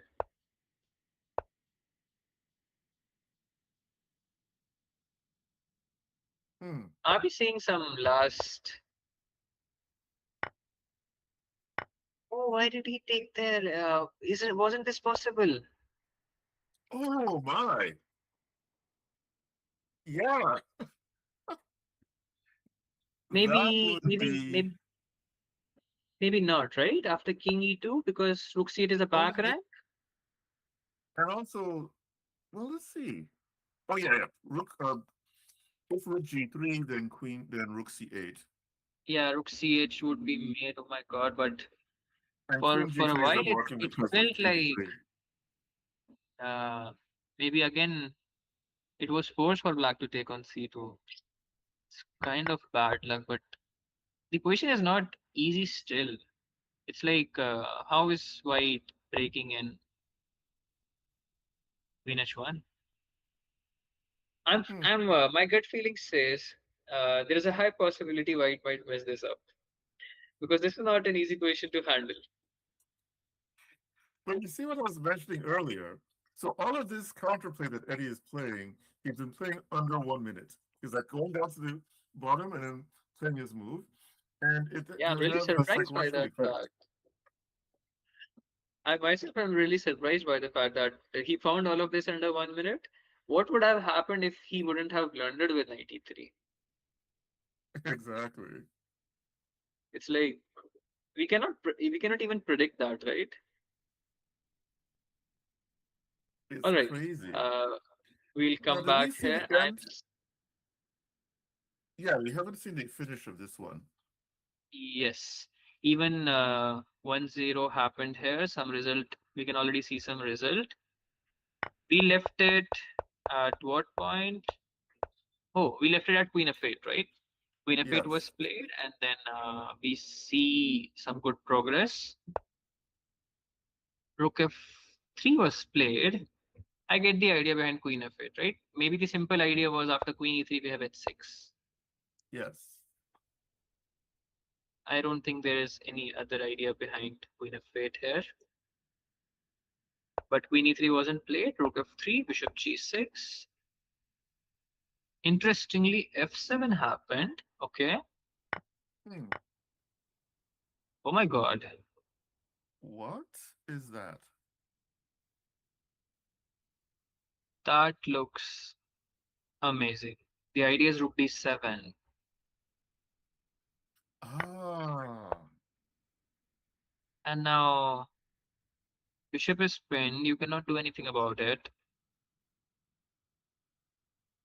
and if you play rook b2, then one of the rooks can capture on f7, I guess. Yeah, this is what happened. Then Queen A7 happened. Oh, Oh my god. There was one move I was looking at. Is it fine? Like I was looking at this. My idea being, obviously we'll take here. Then I'll take here. You'll take here. I'll take here. ah,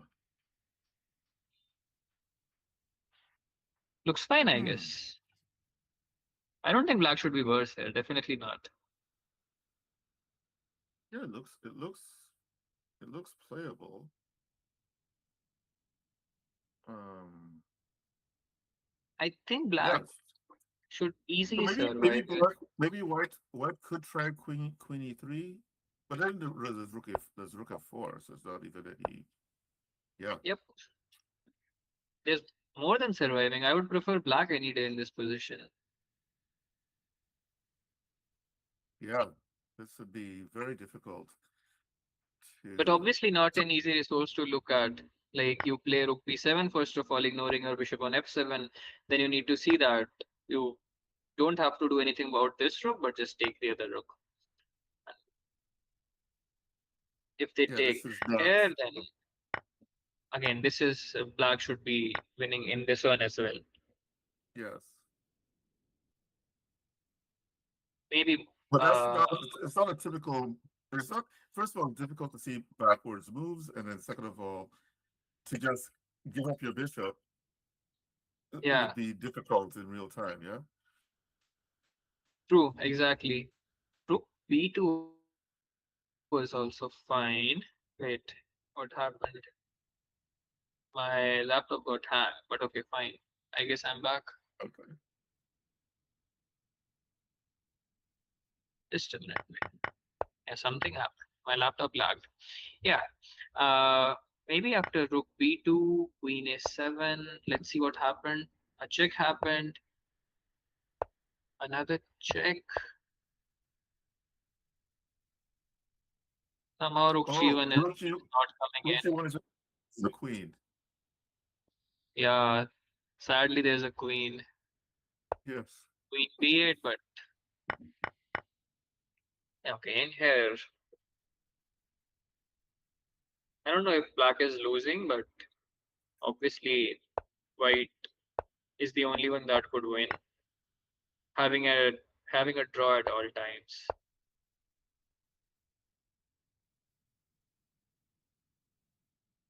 Maybe still king g8, right?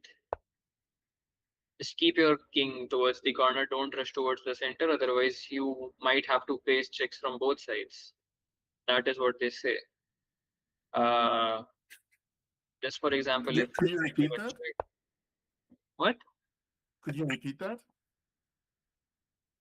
I No, was just saying. the queen it is. Mhm. Yeah. I was saying that whenever there are two rooks on the seventh rank and couple of checks are coming in g7 on it g7 h7 f7, you should not rush towards the center because you might be facing checks from both the rooks from both the sides of the board.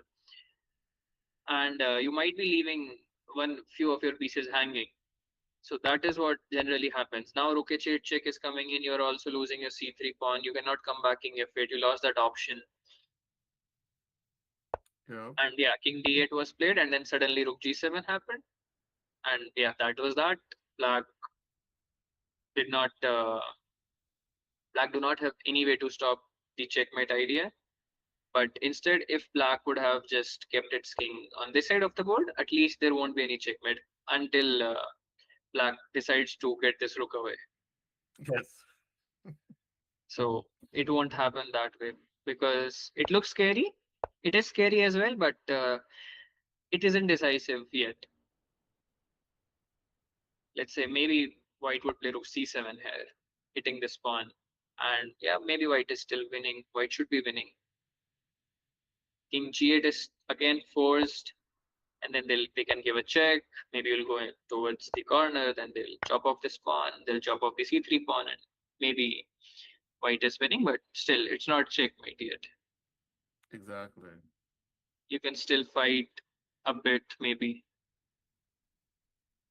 So yeah, but I guess in this position, after rook b2, queen a7, black had a superb idea. And with 31 minutes on clock, maybe Torfi could have found it. For simple queen f6. Get your queen out of the pin and hitting Oh, this h2 pawn. yep. And all of a sudden, he's winning, it looks like. Because he's going to get Yeah, king, definitely. he's going to get bishop g6 in. Right. He's got to get in Ouch. bishop g6 and yeah, looks good. No issues at all. Suddenly, white has to worry about his own checkmate, getting checkmated here. Some good ideas, and yeah, So white that would is that. probably have to play h3, I guess. H3, but then you have to worry about the rook. Rook checks Yes. coming from behind, Well, then the queen h4 is the finish. or even queen h4 here. It looks interesting. Oh, yeah, and even that. I was just, Just yeah, because it lost the king in, so then you get the two rooks in, and no, I think he is. Does he escape? I don't think so. It should be over, right? Because I'm threatening queen e1. Yes. Queen e1, you will be forced to play rook f1, and then queen g3 should be made. Yes. So, yeah, but queen f6 was missed. Rook b1 check was played, another rook check, and then maybe now queen f6 Even does not here, work. Even even I here. guess Oh, because he has it's a different, check. right? Yeah, you have Yeah, rook yeah, d8 yeah, and then yeah. there's mate on f7. That's the difference. But Yes. as long as you had your rook on b8, there was no rook d8, there were no checks, and it was working there. But okay, this was the end for this game. I guess the only uh, game that we can see here is Connors struggling to win, struggling to score a win here. Piece against two pawns and a weak king to be managed with, to be dealt with. Uh, it is going to be, it's not going to be easy, definitely, to score a win here. Somehow has to attack this pawn with the bishop and the queen while defending all the checks. Maybe a preferred method might be, let's say, to go, let's bishop f2, bishop e1, and then queen d2.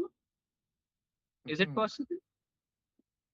It's possible. And there's also, I was wondering, is bishop c5 immediately? What is white's move? So white will want to move his queen to a square potentially that maintains the pin, but then queen c4. So bishop c5 now, um, You is mean there queen c5 or bishop c5? bishop c5, even This? queen c5? No, If Yeah. if bishop c5 immediately, Mhm. how is he defending the pawn? There are only two ways. Either you pin the bishop or you go passively with queen b8 because you don't Yes. have any continuous checks, I guess. So yeah, those are the only options you have. So you go queen c6, queen c7, or queen b8. Oh, bishop c5 is played, I guess. Yeah, bishop Oh, c5 is okay. played. Yeah, Bishop because if you c5 play is queen played, and b8, if queen queen b8, then b. queen e4, I think. Yeah, this I'm liking this a lot. Once that b4 pawn is lost, I think it should be easy for white. Also, was this b4 pawn all along here?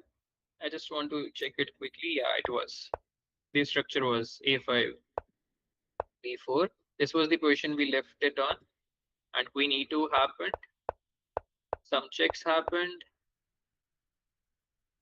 and yeah, white got its king to safety, and this is how the a pawns got exchanged.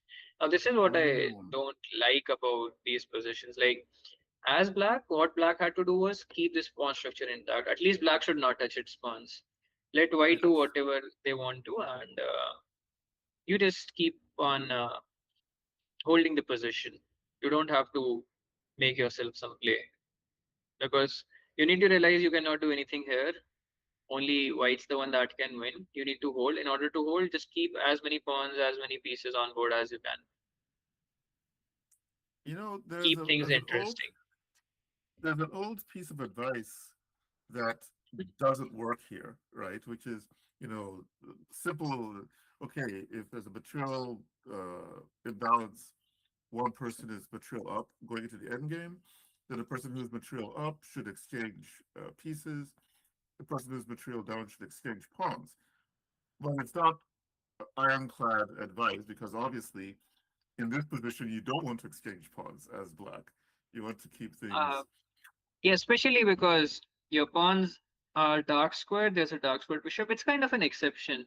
I would say Yes.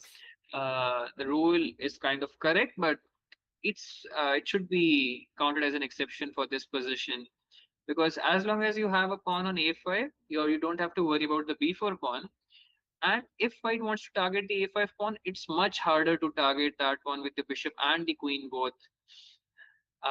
If we compare it to targeting And the keep the king b4 pawn. safe, right? Yeah, To right, do all those things exactly. and keep the king safe. Yes. But it was much easier when white had to just target this b4 pawn. Now, if we would keep it in check that if white had a pawn on a2, black had a pawn on a5, it was still very difficult for white to do something about it. Mm-hmm. Like, if I am black in this position, I would just try to, let's say, keep my queen on d6, not keeping an eye on these d2 square, all on checks. Mm-hmm. I'm allowing white few checks, but as long as I'm not losing this a5 one, I'm fine. Let's say a few checks happened, I'll just go back. Oh, yeah, this is something which we need to watch out for. But Yes, again, even if this happens, white also has to watch out for queen d2 checks. They still cannot take on a5. exactly. It's not easy at all. That was the point. That targeting the b4 pawn is much easier in comparison to this a5 pawn. And as long as I keep my queen on d6, a3 is not coming in to, let's say, have any exchanges. Yes. Queen c4 happened, and yeah, this got exchanged. And we saw queen d5, bishop b4 happened, queen h5 check, king g1, queen f3, bishop e1, h5. Okay, some desperate attempts, final attempts, I guess. And all right, we'll just go through the rest of the games, which I've already finished, just to check the results. This game was agreed to a draw, Jacob versus Johnson's. Knight f1 Oh, happened. This okay. we saw last time, and after queen e6, they just agreed to a draw. Oh, wow. It would have White been did not play interesting to much. see. It would have been interesting to see what Drew had in mind if Jacob played e4, as you suggested. Yeah, exactly. Black has to decide to play either rook d8 directly or to play rook d8 after taking the pawn. After, let's say, there are only two options, I guess, right? You take, and then you go rook d8. You just support that pawn passively, but it's fine, I guess, because white cannot attack it anymore. Or the other way Yes. is to just play rook d8 directly. But I guess white is happy either ways, right? Because even in this position, I'll not take first. Maybe I'll just improve my knight. Because Knight as d2. white, now I know that I'll be getting both these squares for my knight on c4 and e4, and I would have a good piece sitting there. So I'll just wait Yes. for black to, let's say, move its queen, and then I'll take on d5. But okay, they just agreed to a draw as soon as queen e6 was played. This wasn't played. Okay. All right. A draw on board 8. We already saw a draw on board 7. Um, wait. I think we saw this Yeah. game already. Yes. Yes. David defeating Joshini here. And yeah, this was the craziest one. Board 2 did happen. And yeah, we saw this was the first game that finished on board 1. Yes. So yeah, the only remaining game that we have is this one, and I guess we'll be seeing quick updates as Connor is already playing fast, and whereas Edward has 30 seconds. So I hope we'll be getting quick updates here. Yes. G5 was the last move, and okay, if you are white here, what do you suggest? Yeah, B5 is what I was thinking as well, because I feel black is pretty much slow here. Yes. The only thing I'm interested about in this position is, let's say, white would get in b6, then white would get in some checks. Only then white would get in b7, not before that. And So I think how? I think just b6, then queen c8, queen b7, queen c7, Yeah, right. and And the queen is somehow you just defend moving. everything. G3 Yeah. pawn, right? Yes. And you get your bishop on f2, maybe king on h2. Maybe there won't be any perpetual ideas at all. King g7 is Exactly. played. Are we seeing b6 here? Yeah, Yep. b6 did happen.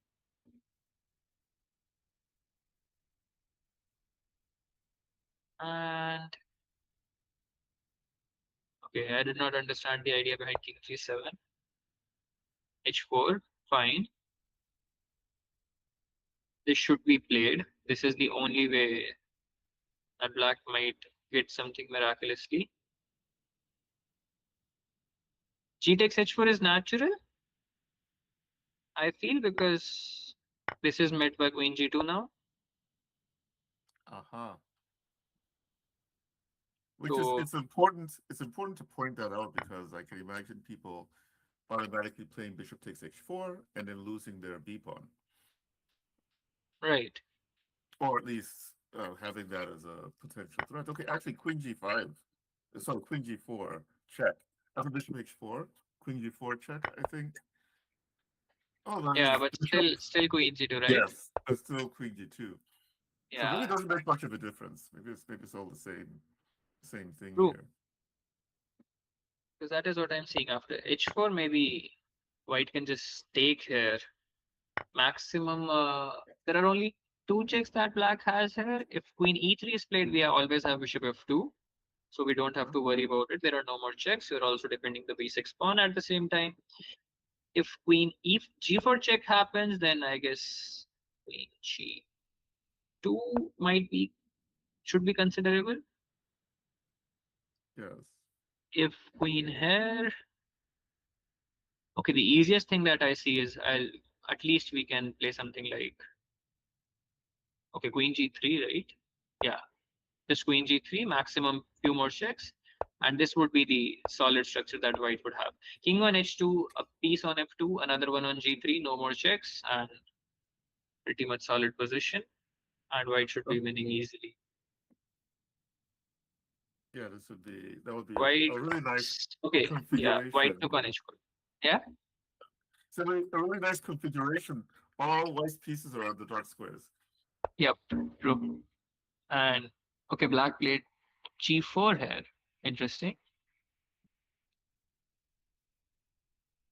Again, like if I am white here, maybe I still want to go queen g2. Yeah, that seems to be reasonable. I'm also Okay, looking actually, at there are queen many g3. options. I'm looking at queen c7, queen c7, and then b7. Is it already game over? Yeah, maybe. I Actually, think you're right. so. Yeah, yeah, maybe you're right. I don't think anything is happening there.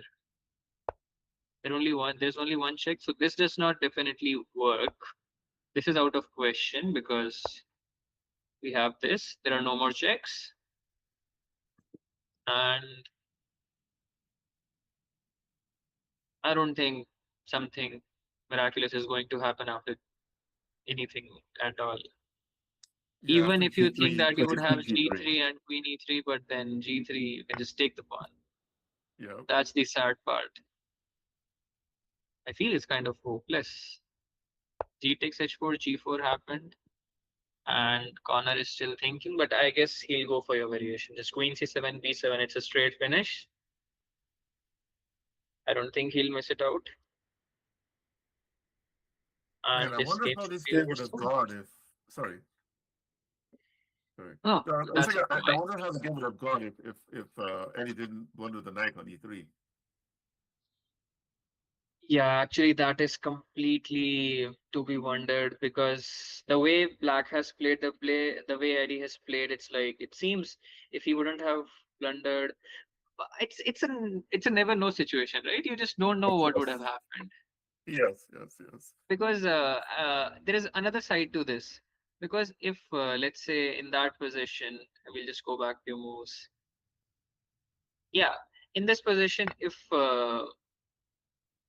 he wouldn't have played knight e3, then it is highly likely the only move that there is to play is knight f6.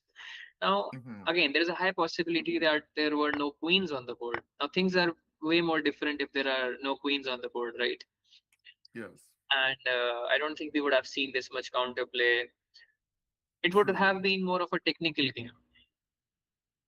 So, again, we cannot Yes, say with facts that things might have been different. But obviously, Black wouldn't have lost. That is what I feel. It's not easy. I would still prefer white. White should be the one that is better, obviously, because of the bishop pair, the solid structure, no weaknesses, and white's right is restricted. Let's say I would go bishop d3, would have gone back, and then maybe let's say bishop c4, bishop's on a good diagonal, no rook d8 coming in, maybe not rook c8, and maybe rook c7, bishop c4, no knight d5 coming in. This bishop is restricted, this knight's restricted. I can always move around with my bishop and target this pawn, and it yes, would be difficult for black to defend that. So I would prefer white in this one as well, yes, but obviously it's much better than being a piece down, right? exactly. No, for sure, white would be for choice. Um, but at least it's more fighting chances than Yeah, dropping definitely, the piece. definitely. But again, I have my words there. We don't know if we would have seen this much fighting spirit from Eddie if this Yes, was not done, right?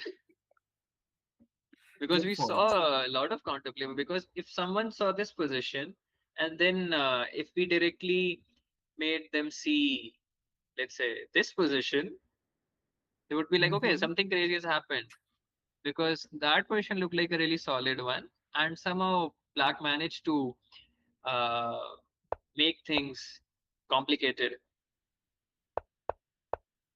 And all right, okay, this is the live position we have. White did not play Okay. queen c7 here. White went for queen g2, bishop here, f5, and now Hmm. at least now we should see b7. Yeah, we are seeing b7 here, and queen Okay. f4 or queen c7. Queen c7 would be played.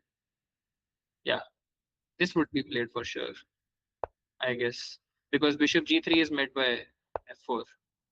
Ah, So this is what we are going to maybe. see. Yeah, after that, what does okay, actually he can play queen b2 in that situation, I think. Where? Bishop g3, f4, F4. queen b2. Queen B2, I'll take. Okay, that's Queen a b2 is check. check. That's a Yes. check. Oh my god. Queen b2, queen b2, and then queen, the pawn, Oh and then yeah, hopefully now the that emirate, that yeah. is winning. F4. Oh, this is live on board. Queen C7 happened, Bishop G3, F4, and yeah, your Oh, variation. Queen B2 check. okay. Yes. King G6 has happened, and yeah, now they'll just queen.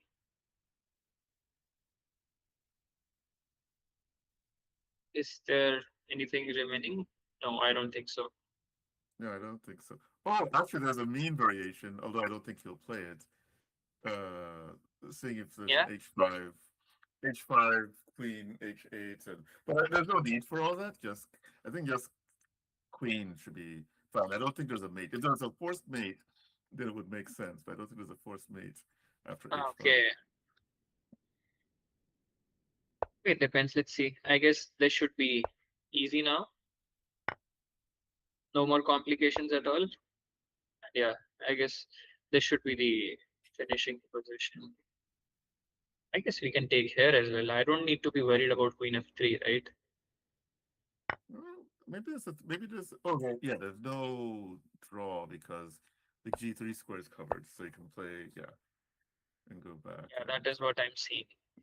Again, it's the same logic. You just need to have two pieces on both the dark squares, both f2 and g3, and you hide on h2. So this time there are no two pieces, there are two queens on the board, so it's more or less over. Let's okay. Connor is taking his time, maybe final checks. No more blunders here. Yeah, be it happen. okay. I'm hoping and a resignation soon. We can expect a resignation soon, I guess. Maybe few more moves. FG3, King G2, and Well, that would be it. What a day I it think has been. Oh my god. almost every game has been pretty interesting, yeah? Yeah, actually, I would say there were only two games out of those eight boards where some conventional opening happened, and I remember them properly. It was board one with some Petrov and being decided in the end game. Some normal game happened throughout, and Rook e7 was one changing moment. The other one was allowing f5. The last blunder was f6. It was a proper game with a proper finish from start to end. The other one was maybe the eighth board, right? What happened in this Yeah, one? Yeah, yes. exactly. There was some English opening with some not exactly twists and turns, but some interesting moments. Let's say here where we were discussing knight c3 ideas, or let's say where the black played f4 at this moment. All this got interesting, but it was never shaky. It was always in Yes. control. Knight e3, especially this knight c4 and knight d2 maneuver in time, bishop e4, and then knight d2. So more or less, this was a balanced game. In the end, obviously, we preferred black because of this exchange and then this terrible knight. But at least before that, it was completely balanced throughout. Even in the end, it wasn't. We cannot completely say with a surety that black was really good or black was winning. Hmm. It was a good game. Yes. We cannot define good game actually today. It was like there were several games that were so much interesting, and people were Really. playing crazy chess. My favorite moment was maybe from which was that game? Let me look at the B5 and C5 happened. Was it on board two? Yeah, it was on board two, Oh, right? yes. It was no, I think it was a trophy No. game. I think it was a Ah, trophy yeah, game. my bad. It was the Topi. Yeah, Topi played that. My Yes. favorite moment of today was this idea with B5, C5, A4, C4, and yeah, basically that just played fantastic. That is what I would say. Yes. I was really impressed. It was I a really very, like this continuation. very imaginative chess. Yeah. Yes, completely. And it wasn't like completely based on intuition because this complete idea, it cannot be found through intuition. It's like pattern recognition and understanding that that b6 pawn would fall, obviously. You don't have to worry about that extra pawn. No counterplay is coming so soon. Because though Torfi lost it, we know that he was winning at several moments. The queen h6 moment or the queen b7 ideas. But yeah, credits to White as well, finding this bishop c4 and rook d7 idea. Though it's not working, that's different story. But finding these ideas in a situation where you are down, where you are low on time, and Mm-hmm. you're you have to find some counterplay. You're finding f7, you're finding bishop c4. That's great. Yeah, if Tofi would have found queen h6 here, it was game over already. Yes. But yeah, And other than the game, unfortunately, yeah, unfortunately, somebody, if this game had been played online and he had played Queen yeah. H6, some crazy person would complain, oh, he's using computer to cheat, which of course Oh, is not the case. But yeah, right. this was a very attractive game. Yeah, for sure, for sure. This was the I would not say the highlight, but yeah, this was the most intriguing moment for me. This b5 maneuver. What I learned was it means that it was better for white to not take the pawn. Just Yes. keep the center closed. To keep the center closed and keep on attacking and keep on doing whatever you want to. Let's say play g4 directly if you want to. Just don't give black any counterplay. And it's so counterintuitive, right? Because you think, if you're white, at least I can think of Yeah, myself, if I'm white in this position, I think I've maneuvered to get a good position. And you almost assume that that pawn, that B pawn, is your yeah, reward for all the good play you've made, right? So, exactly right. That is what happens. And I see corner. Yeah, the game is over, and that is what happened at last. B8 was played, fg3, king g2, queen c6, took there, and yeah, the last variation which I said, queen f2, and yep, that is that. Corner wins. A cool. topsy-turvy game finally comes to an end Yes. with Connor winning this. And with that, we are done with today's matches. Pretty interesting games. Cool. Well, that was a very enjoyable experience, both the games and my co-commentator. It was nice Oh, working same with goes you. for me. Yeah, same goes for me. I really enjoyed Cool. it myself. And as always, thanks for having me here. I enjoy my time commentating games of all these players. I'm already remembering names. I've already commented with Connor twice. I remember Jordan. I remember Andrew. I remember Ethan. I'm already remembering all these names. I guess Oh, by nice. next few times I'll already be knowing the playing styles of these players as well. Yes. You were able to come up with your own scouting report. Yeah. I can actually. So yeah, I Cool. guess that this will be it for today Okay. with Well, some thanks everybody for pretty watching. yeah. And I think, yeah, I think we can adjourn at this time. Yep. So we'll call it a day for the today for this match, and we'll come up later on as well. So yep, this All side right. FM Ojasva signing off.